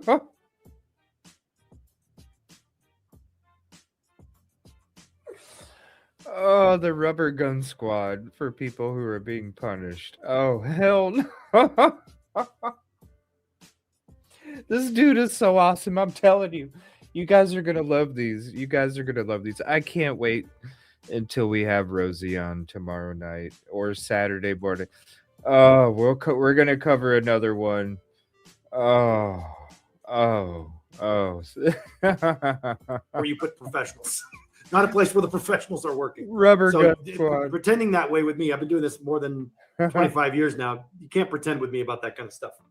So let's talk about that job. That job is the processing of the evidence, the processing of the crime scene. It's very important. It's one of the most important jobs, and we keep treating it like it doesn't matter. We keep putting the wrong people in it, not giving them training, and not requiring them to follow proper protocols, and doing things in such a way that allows them to hide what they did or didn't do. The evidence essentially becomes curated, and by that I mean they collect only what the detectives asked them to collect, which fits a particular theory that the detective came up with. instead of Uh-huh. actually investigating what happened. Right. And this Hello. is the crime scene processing person. This should be what in a crime scene, maximum 3 people. One person. You go in, you do your initial foray to see what you got, take some pictures or take some video, right? Then you make a plan about how you're going to collect it, keep everybody out, secure it off. Then one person goes in and does some collection. Another person is taking notes, and What a another person is gem. doing a sketch. What a gem Right? this is. And maybe a fourth person who's done the videography, but that should have been done. The videography should be done before everything else. Instead, what happens is they hand the video camera off to somebody that they don't like, and they say, you're in charge of doing the video. Just take some video. DNA dirty glove. You know why they don't like her? Because she was sloppy. And they made the mistake of giving her that responsibility. Oh. They messed up, man. It's totally out of. This is such a gem. I really wanted to go into it a couple nights ago. We just didn't have time. I knew tonight was going to be beautiful. It's such a. Oh, we got so much more coming for you coming up too. Please hit the like if you haven't yet, and if you're not subscribed, please do so, and also hit that bell. If you're having issues getting notifications, just unsubscribe and subscribe again. Usually that fixes it. That's basically all we can really tell you the last couple years. I know there's a lot of people that are saying they don't get notifications and stuff like that. Or they're like, damn, I didn't even know that YouTube unsubbed me. I apologize. Double check, make sure. Being gone for 6 months, really took everything out of the algorithm. You know what I mean? So it's kind of like we're back in the beginning, and I love it. It's fine. It's beautiful. I get to be back with you again. It's been a long time. I'm glad we're back. By the way, schedules Tuesday, Thursday, Friday, Saturday. We'll be doing TV shows, and then I'll be at the TV channel, EvilleCJ TV. I'll be over there on the other days. All right, back to this. What a great conversation. I love it. I love it.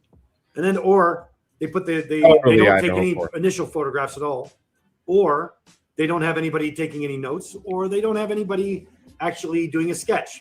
What I love is when they have when they put their evidence placards on right on top of the evidence.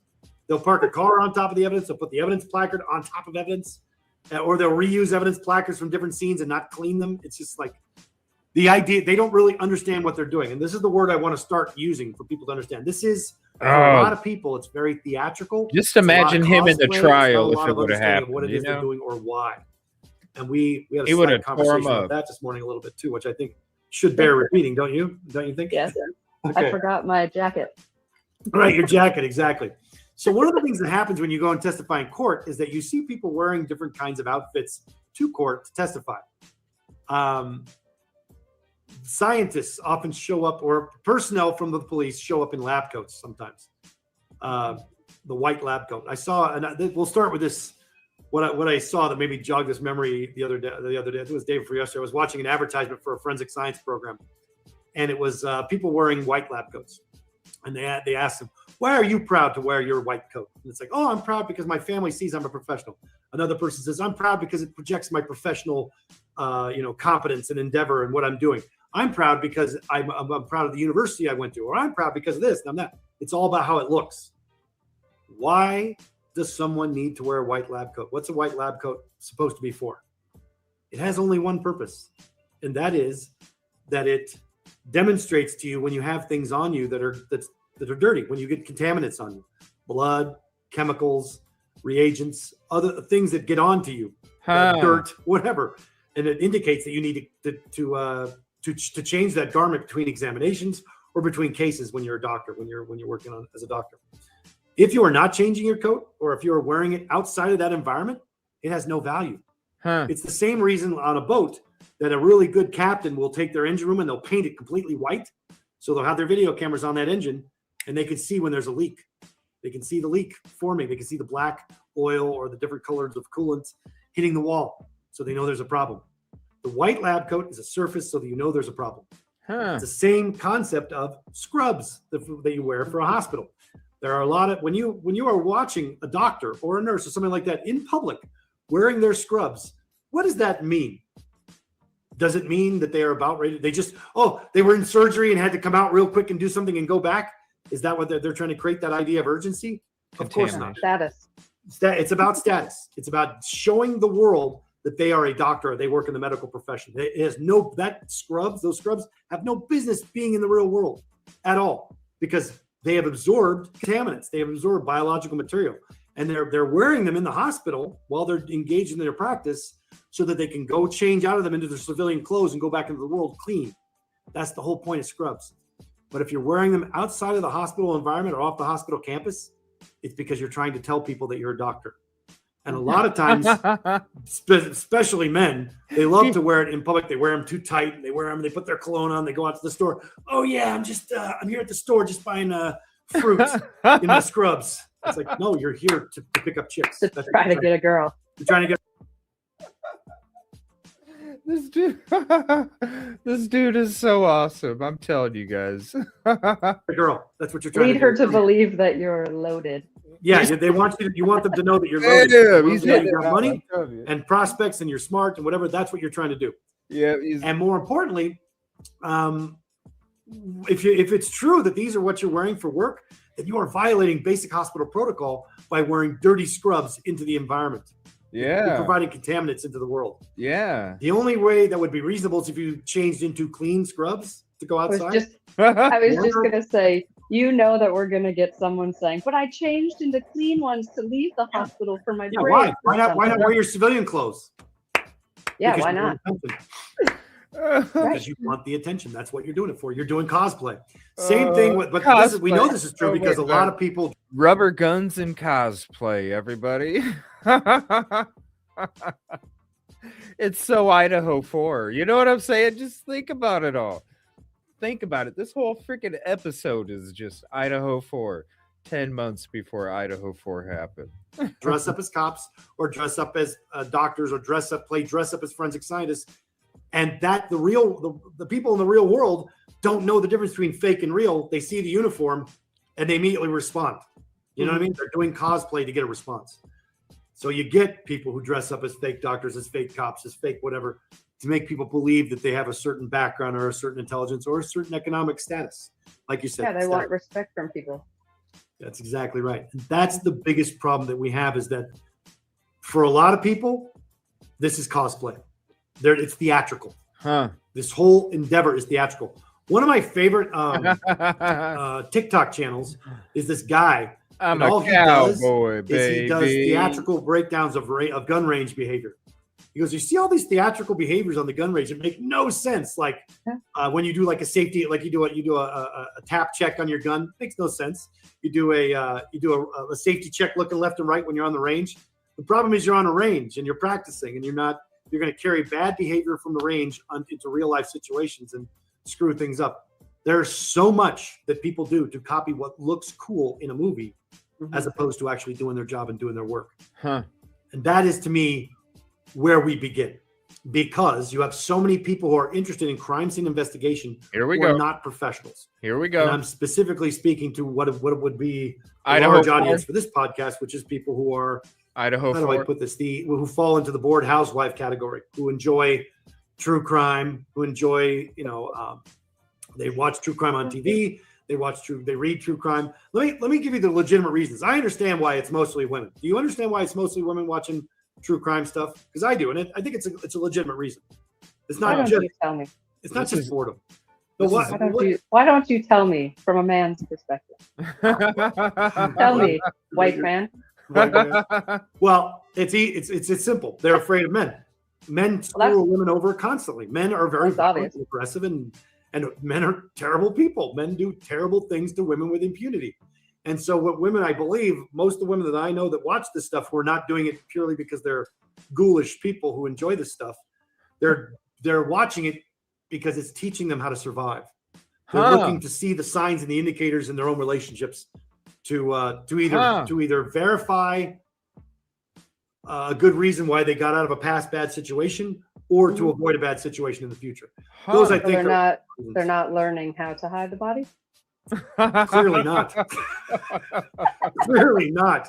Because nothing you see on movies and television teaches you any of that stuff. It doesn't teach you anything. No, But it I doesn't- understand. I understand the perspective because I would say that a lot of females that I know, as well as myself, that's where this whole thing began for me. I was always drawn into law enforcement, crime scenes, serial killers, all of this sort of thing, but I couldn't figure out why. But Yeah. I survived a couple near-death experiences, one when I was 12, and that's when my fascination came with abductions and the sex trade and all of those sorts of things, because that almost happened to me and I wanted to be able to avoid that. So I watched these things looking like, okay, so what kind of vehicles should I be looking for? Is it similar to the one that came to me? Is it the same type of individual, the same kind of man? What are we looking at? And it's all of these things to almost to confirm that it happened to you, even though you know it happened to you. But then to find all of this, like to look for evidence, I guess, or signs, so it doesn't happen again. No, that's very fair. And I think those are legitimate reasons. I think it's good because that's true. We have a responsibility to provide good and accurate information, even in those kinds of programs. Does that make sense? Instead Absolutely. of like, it doesn't mean now we have less responsibility. Now it means we have more, because there are people using this as a guide to understand human behavior. So we have a responsibility to be better stewards of that information. That's interesting. It's to look for the signs of what to avoid. Very interesting. Funny ass conversation. Yeah, she did get him, didn't she, Busby? Being better stewards of each other in terms of providing information and actually It's a caring great that the conversation. quality is there. I told you. We're not here to sensationalize. One of the things I refuse to do is trade on victim and pain and sensationalize. But there's a lot of people who, once they get past the initial, okay, now I understand phase, then they transform into, okay, now I'm a ghoul and I really just enjoy seeing the mistakes that other people make so that I can feel superior. I want to see how stupid they are. There's in Mexico and other places in Latin America. He said, I want to see how stupid they are. I told you guys, this dude swings home runs. He just hits the fences. He would have tore it up on the stand in trial. But like I said, this dude tells it like it is. No bullshit, whether you like it or not, but there's honesty behind it. And so what a great conversation. Definitely go show him some love. Let him know that you've seen him on CJ, and just thank them for all their hard work. And hopefully we can have it's been a few years. I don't know what happened. They might be done with it now or something, but it's some good stuff. We'll be getting into more magazines that are dedicated almost entirely No holds to barred, showing photographs from death scenes related to narco trafficking and sex trafficking and human trafficking. And then invariably it'll be photographs of naked women in the morgue with whatever, and scantily clad or naked women in the morgue, or scantily clad and naked women on the street dead. And women are the number one consumers of that because they love to see the narco chicas and their demise. And is there an analog to that in the United States, do you think? I think there is. There's got to be. There's got to be. There's got to be. It's like a true, because I don't spend a lot of time in the true crime realm in the United States, but we have the same kind of fascination. It just percolates into other areas. It just goes right into other kinds of things. More, I guess it's like Lifetime original movies. That'd be the same. Yeah, and this could be going a little bit too far, but I also think that we have an industry, an adult industry there's parts of that industry that are mirroring crime scene photos. Taking pictures and putting them in magazines as just like a porn magazine. The dark web, even men, women, whatever. They're consuming these images, but they're actually from a crime scene. Like that pose was taken from an actual dead body that went through something traumatic, and they have a model posed like that, and people are attracted to this now. This imagery is somehow attractive. It's gross. No, that's there's a couple of layers here to peel back. One is the creating the image. The image evokes a sensation or an idea. And there's a lot of people who just like the way something looks, right? That's one thing. Right. But there's a whole other layer underneath that of people who have fetishized certain things. Maybe they fetishized blood. Maybe they have fetishized the violence. Maybe they have fetishized the how do I put this? The context. So like the context, the people who are into consensual, non-consensual stuff. You know what I mean? That's Control. A lot of that boils down to lot of control as well. not just control, but humiliation. It's when you fetishize your own humiliation or things like that. This is taking a dark turn, but sorry, I do that. That's why you're here. You're not here to keep it on the straight and narrow. You're here to make it dark. I bring the darkness. You bring the darkness, except for that ray of light that's shining in like a beacon of hope. I'm sorry, I can't. I don't. No. I don't. I'm going to put that in your contract where that's required to be there.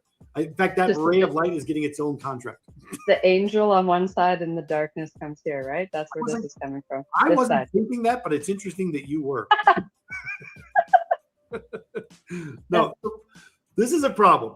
The problem is you have this different kind of people coming to this work for different reasons. Right. And so our job is to keep it, to understand the difference between ourselves and other people, ourselves in the context, and to understand what our role is. And the crime scene investigator's role is supposed to be to document and collect and transport faithfully within the confines of good scientific protocol. That means they got to have good training, they got to know what the protocols are, and they got to treat every piece of evidence like it matters. We've talked about this before, but I've worked cases, and you've seen them too, where officers will walk into the crime scene and walk on blood and walk on other evidence, not paying attention to it.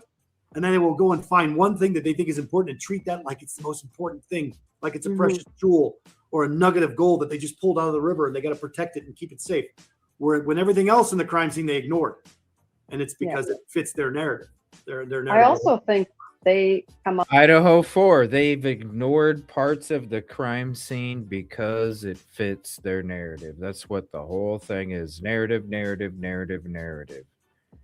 This conversation is so revealing about what actually takes place, how it goes down, the inner workings, raw.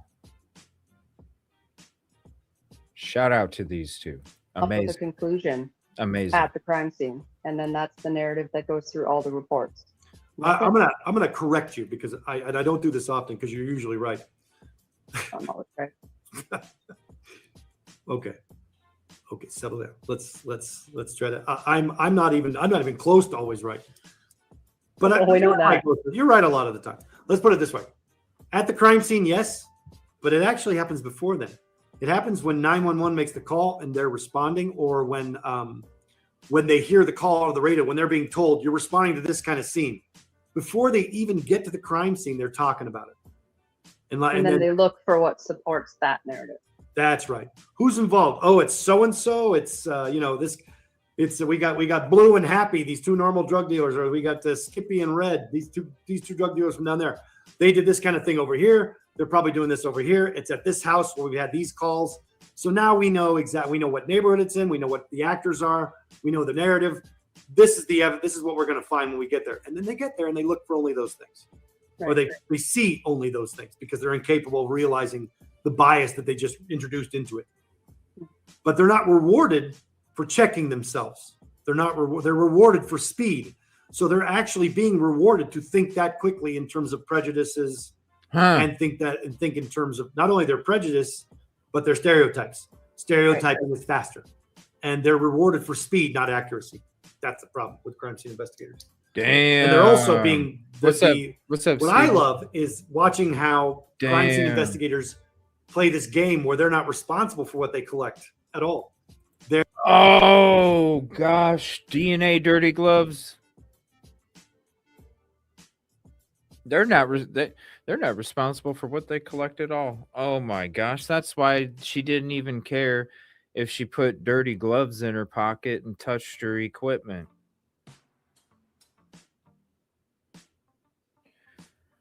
Oh, it's so sad. It's so sad that even took place.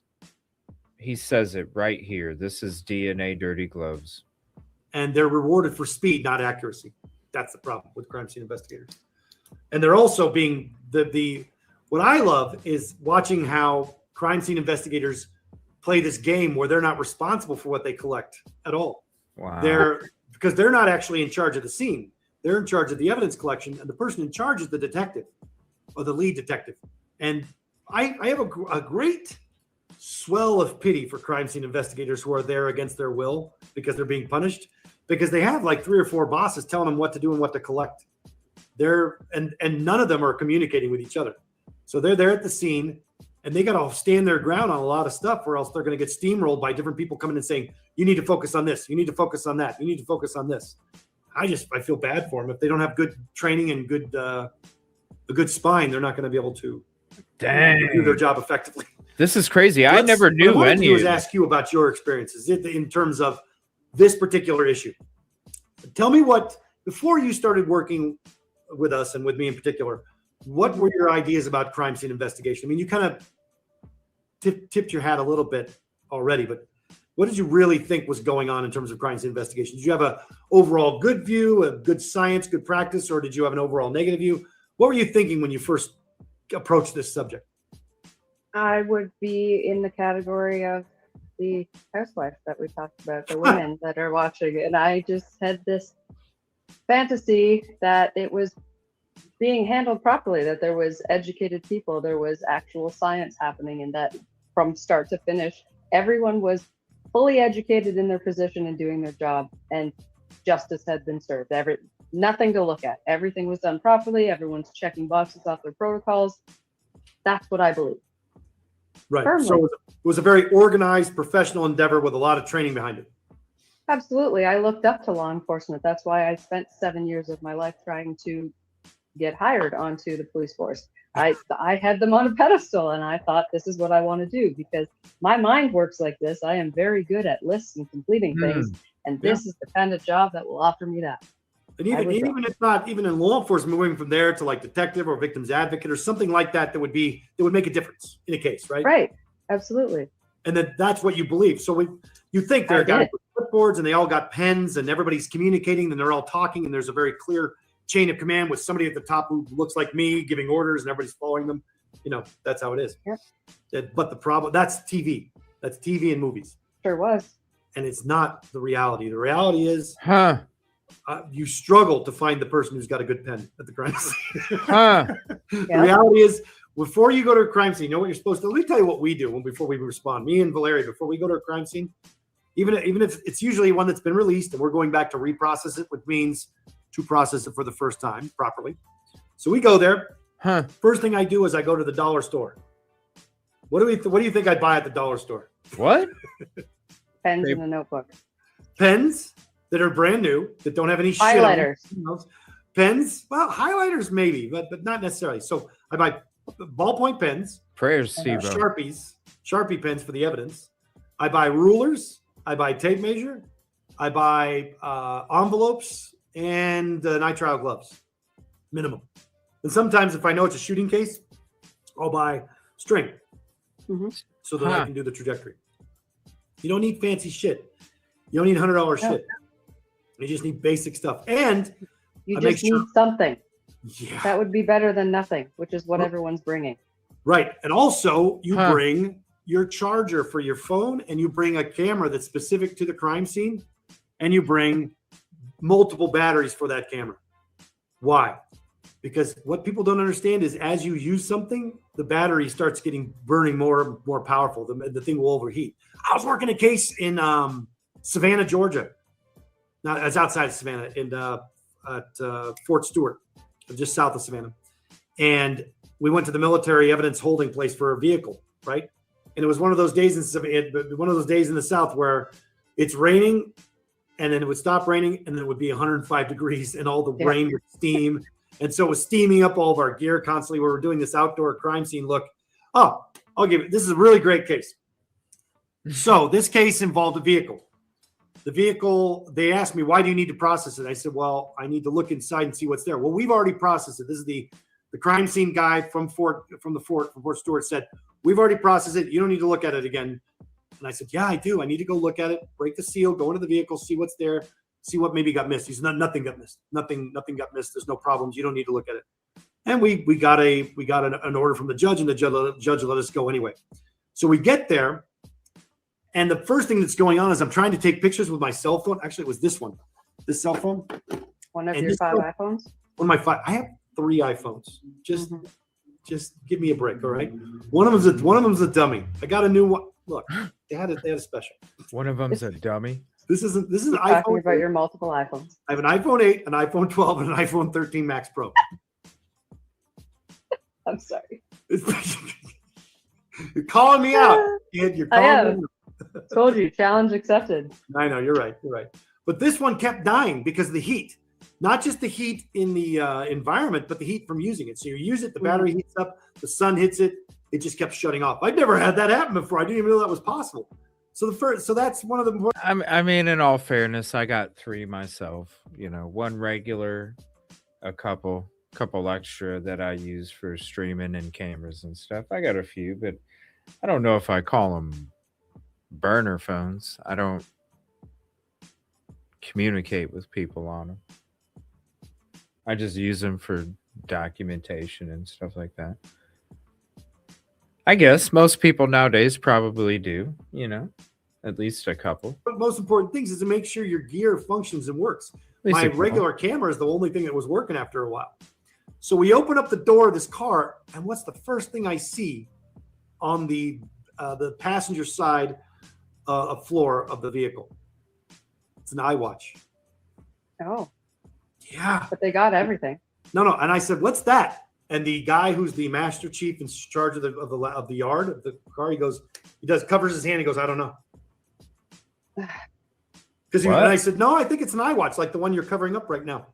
Huh? And he took his hand up. He goes, "Oh, maybe, I don't know."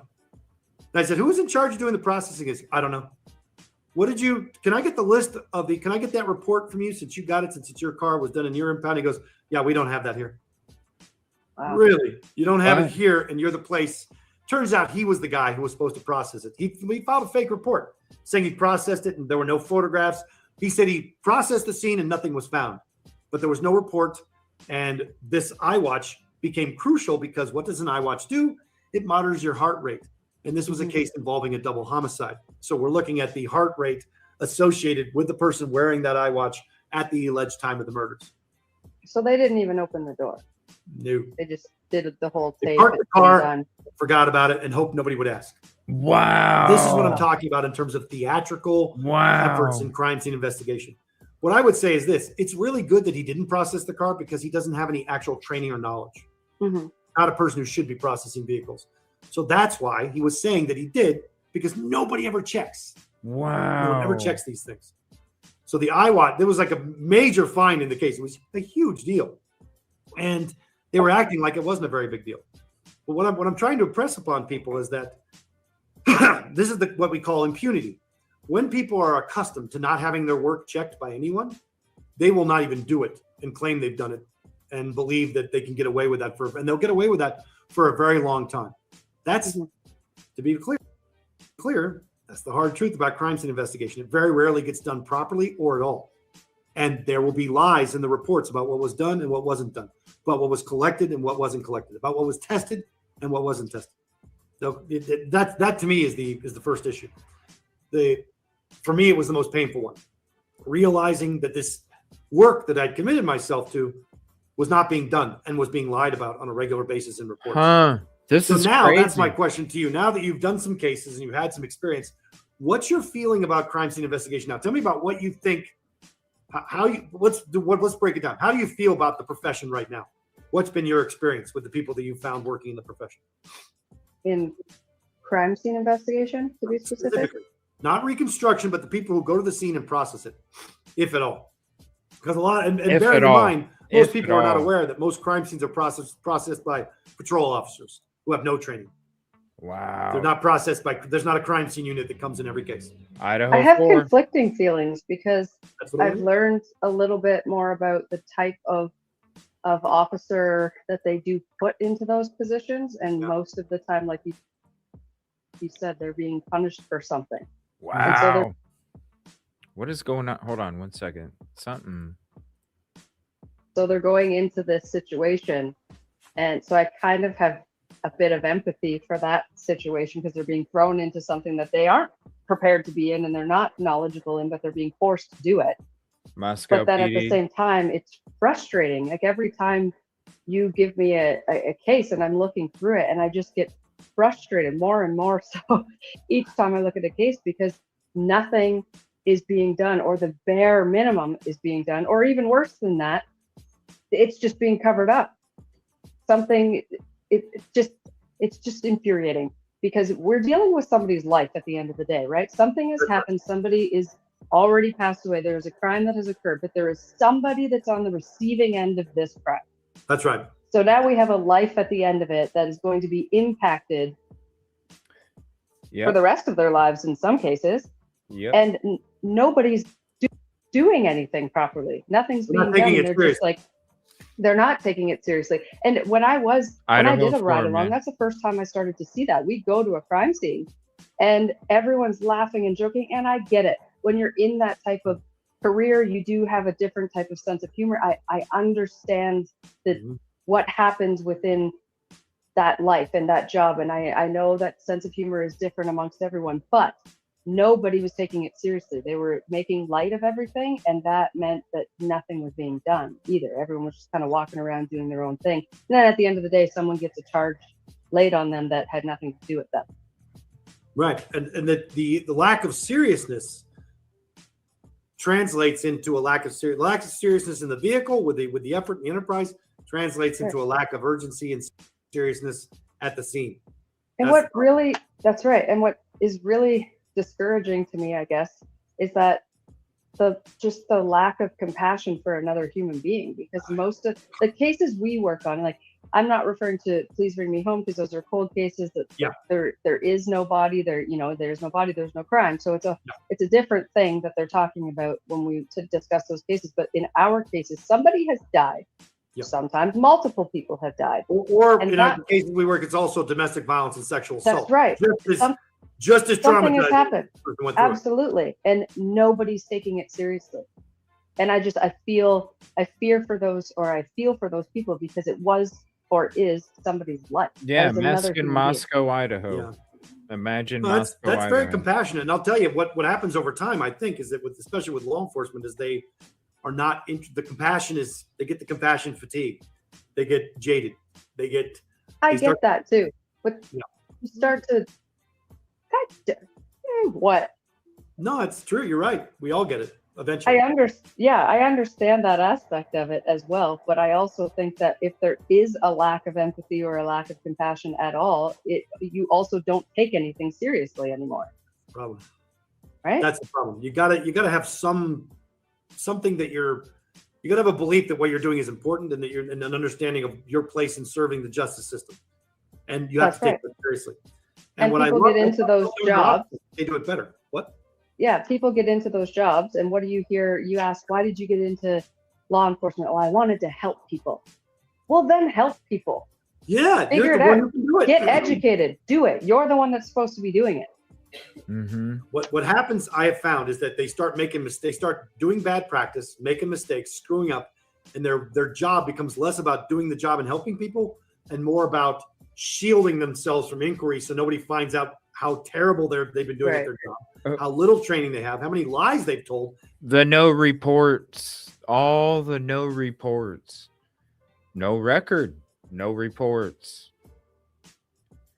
Man, they had their little rank up system working like a well-oiled machine until this crime took place.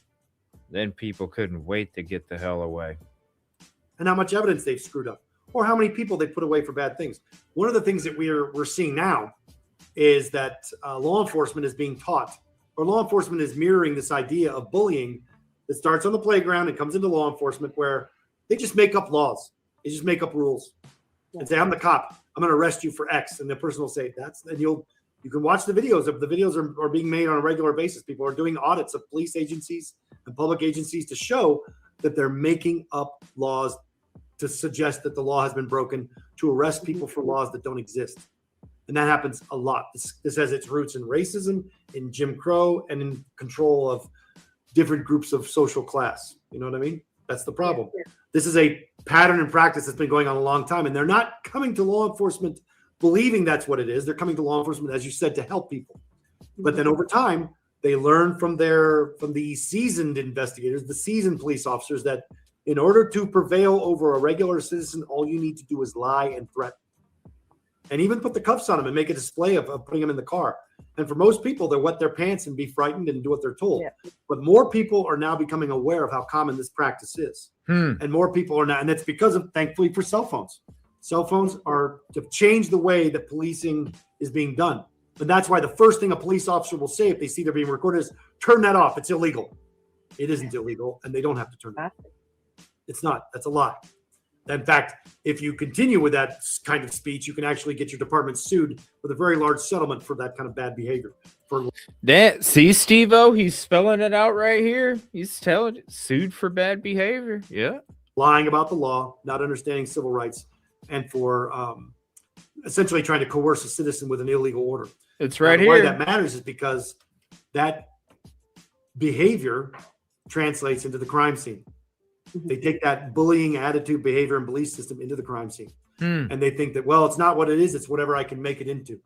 Now I'm God. I can make this crime into whatever I want by curating my collection efforts into one against one person or against to what a confirm great one conversation narrative and one scenario, not with a real interest to the truth.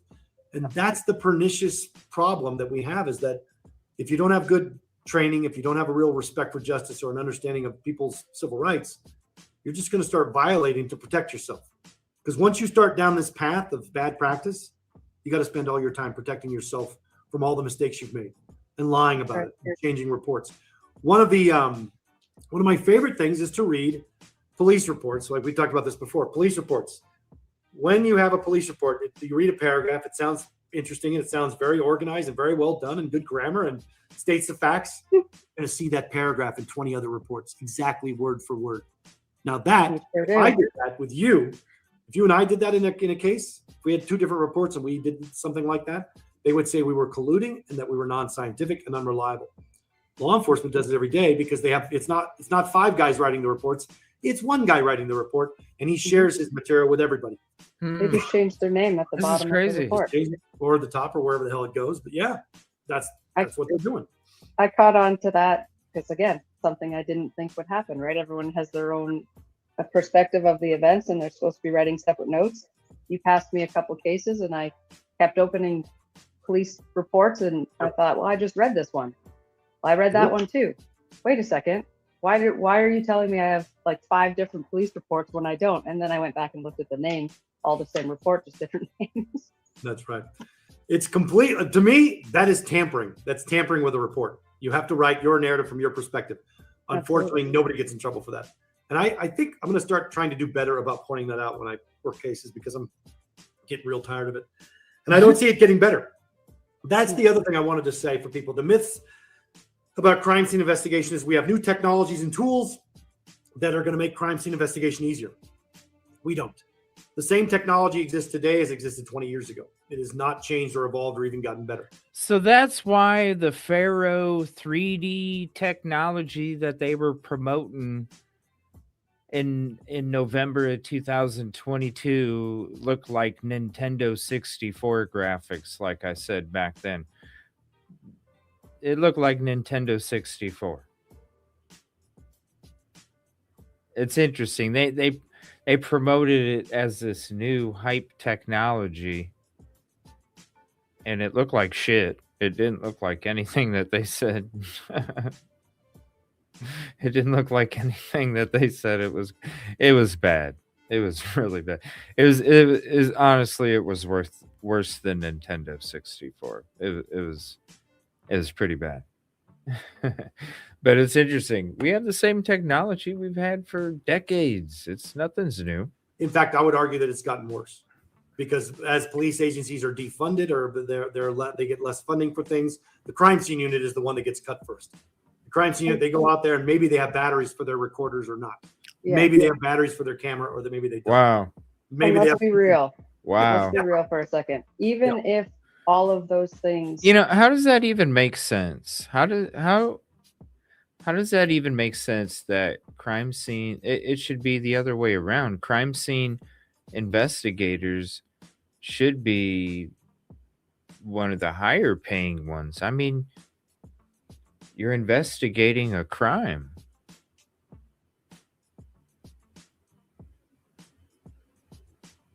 And more often than not, it's a crime where somebody's not here anymore.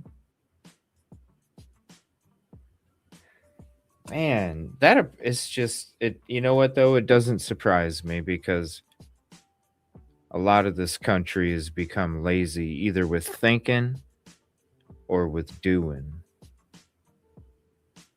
I wouldn't be surprised if it's true, honestly. Everybody looking for the easy out, you know? It's got better over Yeah. time.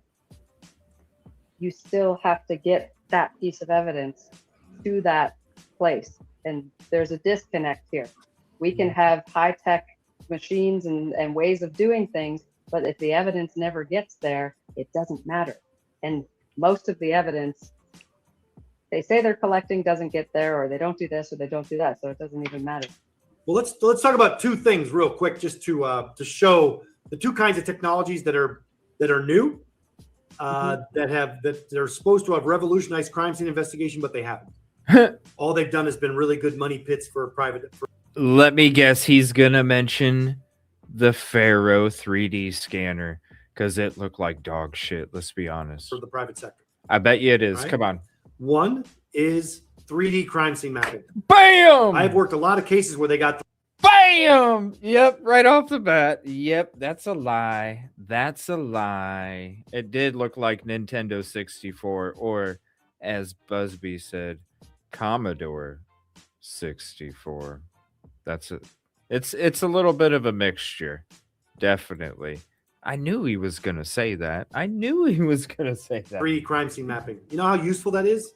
It's not useful at all. They take the machines that they use to model homes for home sales, and they do 3D crime scene mapping. Let's tear down the house, right? We got it mapped 3D. Let's tear down the house. Yeah. You can zoom through in and look around. No, those are the way that the software works. It gives you kind of a partial feel for some spatial relationships, kind of, but it's pretty shit in point of fact. It's actually better for me, more useful for me to just use the photos. I'd rather have good photos than a 3D crime scene, because a 3D crime scene isn't a 3D crime scene. It's a big mess of it's gross. Pastiche or a composite of photos put into a really weird, funky software that you have to use to view it. And it's just, I found it to be very clunky, ham-handed, and not useful. I'm not a big fan. It costs hundreds of $1,000s for the software, and it costs tens of $1,000s to keep the training update. And the software is proprietary, so you can only view the render with the software that you've got. And they update it often enough that you have to keep buying packages and licenses. Wow. It is a money pit. It is designed to take the money that you have for law enforcement and dump it into the private sector, often with companies run by other cops, by retired cops. So it's a great little graft that doesn't have any bearing on reality and does not help me do my job better. I'd rather have sounds good. What? Can you imagine how many of those they've sold?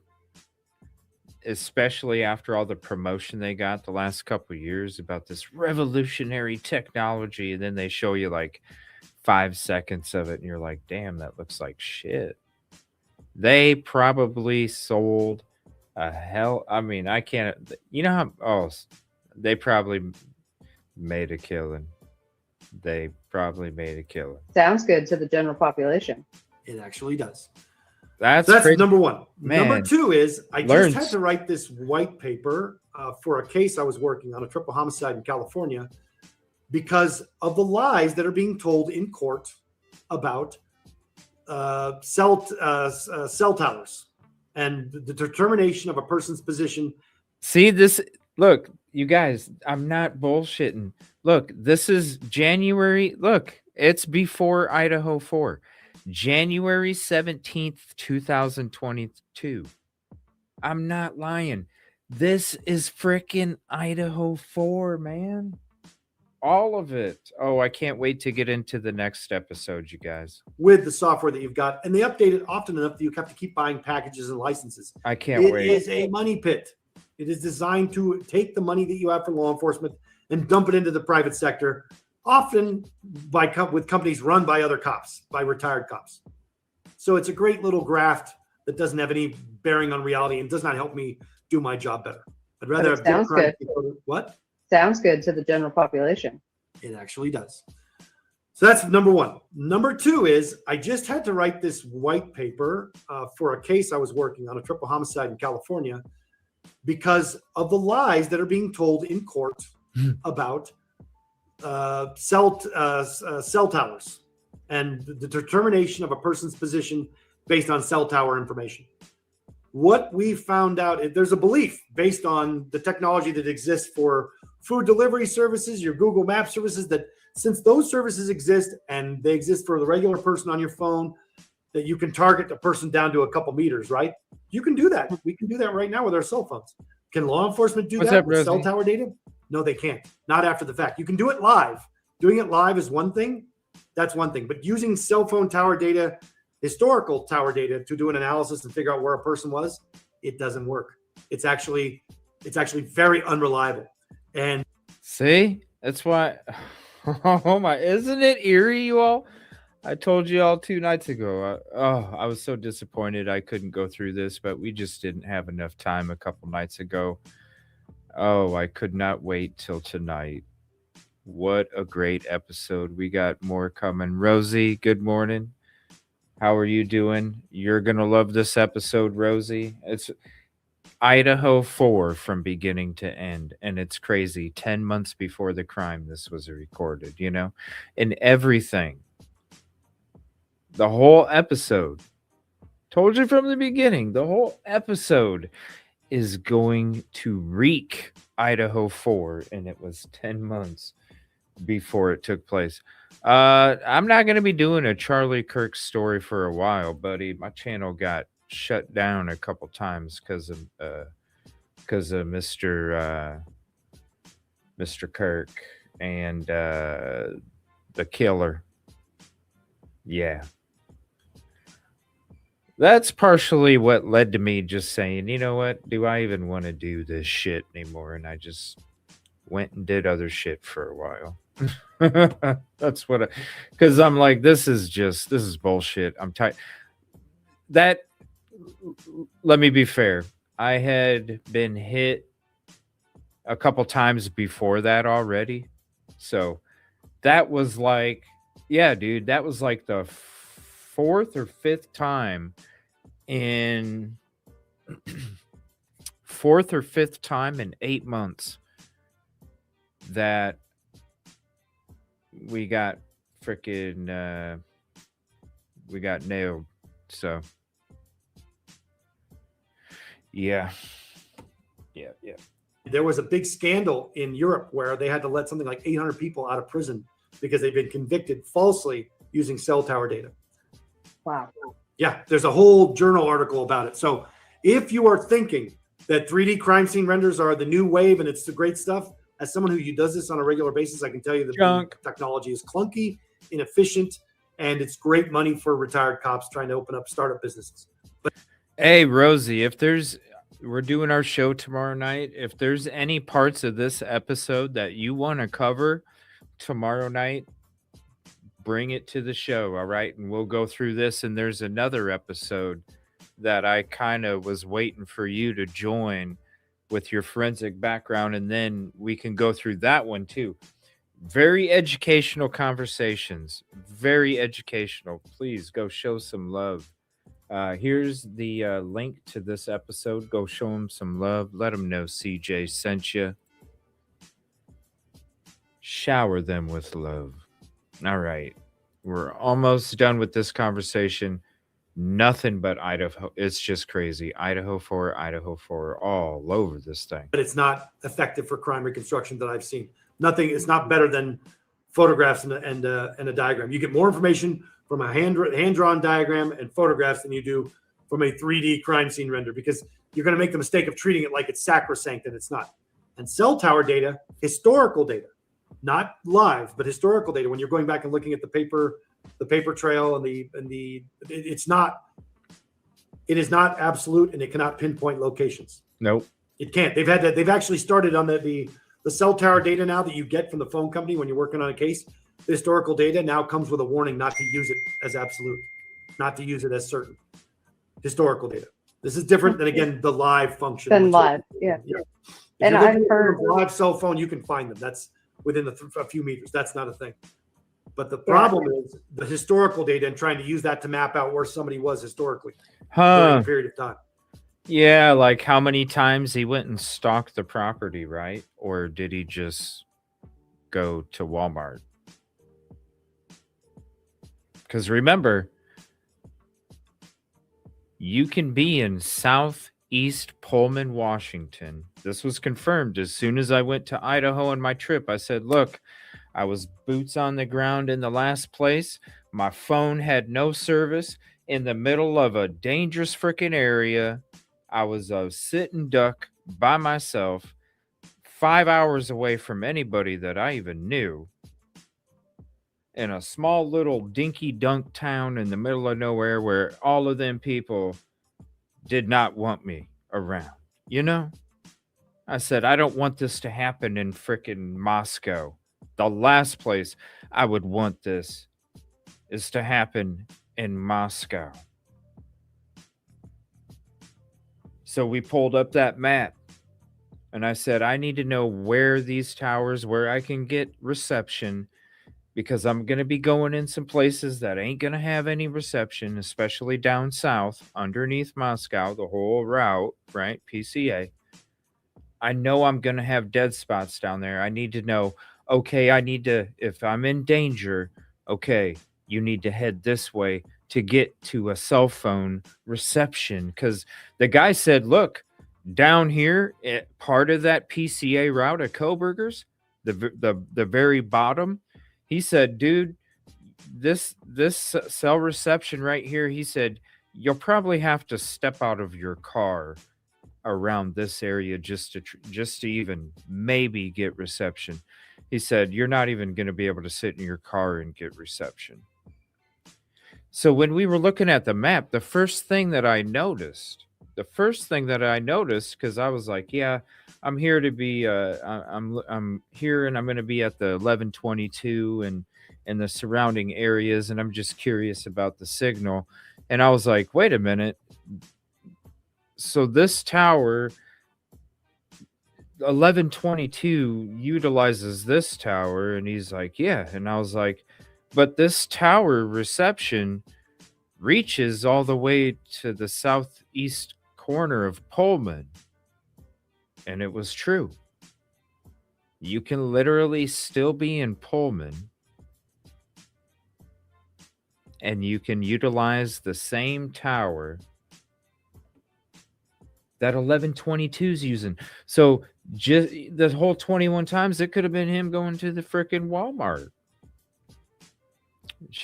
It is.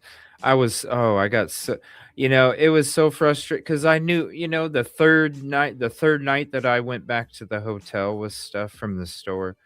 And I was like, I should know better already that you don't get any bags in Moscow. You should know already. We have bad reception in wealthy areas. Yeah, I'm talking about in bumfuck Egypt.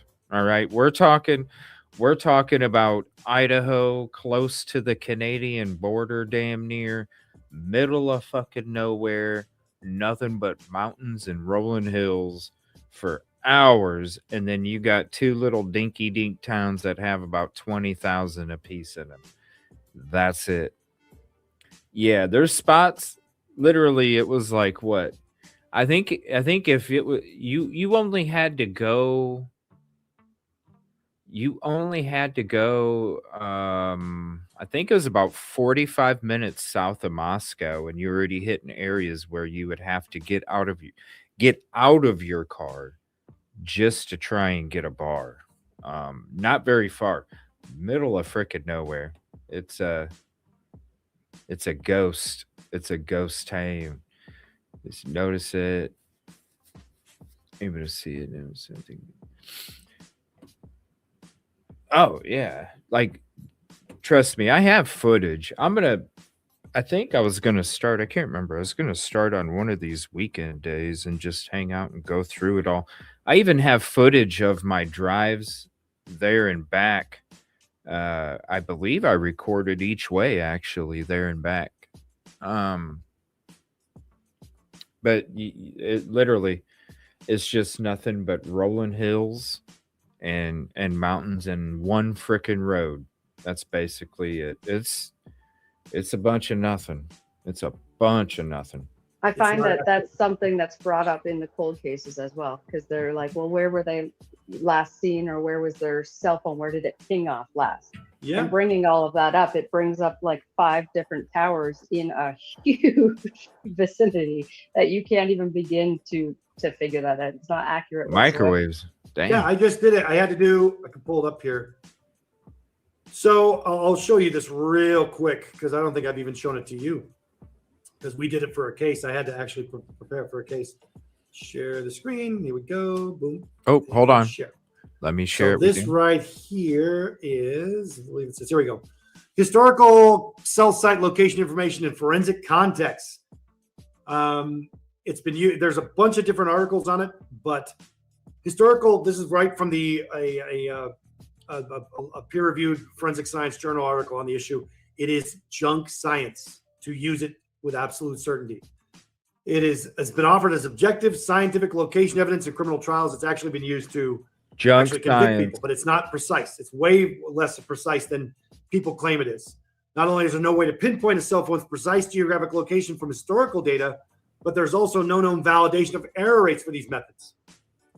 Basically, there was in 2019, they had a huge scandal is when it happened. And they had to let a bunch of people out of prison because of it. And they're still studying it right now. They're still studying the viability of this data. But as of this writing, as of right now, in this moment, you can't use it historically. Live, yeah, if the phone's active and it's live, you can go find them, but not for actual historical data analysis. You can't tell where people were because of the way cell towers work, and because they well, here let me give you one piece of information that will help. So what do you know how sometimes your cell phone works really shitty in one area and your friend who has a different company works perfectly in that area? You want to know why?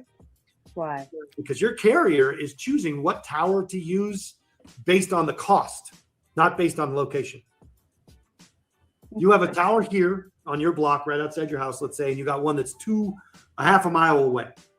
If the half a mile away one is cheaper at the moment, in that moment, that's when your carrier is going to use it. Okay? We were always told it was the strongest signal. Them lying son of a... We always told it was the strongest signal. It bounces between 3 towers and determines which one is the strongest signal. Interesting. Dude, what a great episode. Shout out to both of these people. Dr. Brent Turvey and Melanie Inglis. Great conversation. Nothing but Idaho. I mean, it's just crazy. Everything referenced Idaho 4, and this was 10 months before the crime took place, man. This dude, do you not think he would have tore it up in trial? As an expert for the defense, I think this dude would have tore it up, man. He would have tore it up. And look, he's got some guest sitting in his house with their feet kicked up on the recliner. That's just one variable. Just one Sorry, it's just the investigator in me. out of hundreds of variables that dictate whether or not a certain cell tower is going to get used. So you can be using that cell tower, but be quite a bit away. And I don't think people understand that. Oh, damn, bro. That's the difference between the law enforcement's desire to present this kind of information as absolute and the scientific reality of its limitations. And that's why this kind of data and information needs to be interpreted by scientists and not police officers or lawyers. All right? We're going to end it there. Is there anything you'd like to conclude with? I mean, because I really like how you humanize the process, because I think that gets lost. And I'm very bad about that too. I try to be good about that, but the humanizing this process is very important to me. So thanks for that. Well, in this type of work and the things you see and the things I'm beginning to see more of, I can understand how it gets to that point, right? It's the same thing. It's frustrating. It's over and over. There's things not being done, and it becomes more about that than the people or the victims or the. So I understand where that comes from, but at the same time, I'm trying not to lose sight of that Right. because I don't want to just be that person that's doing the same thing. Yep. We're not the protagonist. That's the important thing. We are not the protagonist at all. The protagonist is always going to be the victim. And part of the job of the crime scene investigators is to help establish who the actual victim is. Mm-hmm. All right. Well, let's leave it there. Thank you for joining. Yes, we'll leave it there as well. What a great freaking episode, man. What a great episode. I told y'all it was a gem. I told y'all it was just going to reek Idaho for the whole time. It was just so ironic and eerie that not only all the knowledge, like there's so many things I think that we learned tonight just from this conversation, but also a little more understanding of like, yeah, this is how it works up there. When I went up there for on the year anniversary, did my boots on the work investigating, that's one of the things that quickly became apparent, and that's what we started to report on. I believe I'm pretty sure we even started reporting on that stuff while I was still there. And then all the connections, and it's thank you, Caddy. I can't wait to see more too. What a man, he would have tore it up. No BS. Straight shooter. And you know that there's honesty behind it. What a great dude, great guy. Shout out to him. Shout out to his guest, Melanie. We'll be checking out another episode, and I can't wait because we're gonna have Rosie on there with her forensics background, and we're gonna be checking out some more crime scene investigations explained by Brent Turvey, Dr. Brent Turvey, and his guest. Thank you all for being here tonight. Definitely check out the proof about the 1122 victim being a C.I. I think that confirms everything in my mind, not only who the target was, why. It all makes sense now. It really does. It's going to be interesting to see how much more comes of that. I'm going to have to do some more digging into some more of these body cams. There's just so much stuff to try and go through, There's stuff from last week that I was planning on going through, and I couldn't even I'm like 7 shows behind on that. There's so many other things to try and go through. Crime scene photos, autopsies, interviews, body cams, documents. There's so much stuff and not enough time. So we'll get through it. But we're definitely going to be checking out one of these either tomorrow night or Saturday morning. And then we'll be continuing the autopsy versus the crime scene photos. And I got to start going through and getting through some other stuff too. But definitely going to be checking this out on the next one. Appreciate you guys. Thank you for hanging out. Please hit the like. If you're not subscribed, please consider doing so. Check out the videos. Leave some comments on those. Let me know what you think. Also, check the one about how Kaylee was targeted, stalked, and attacked, in my opinion.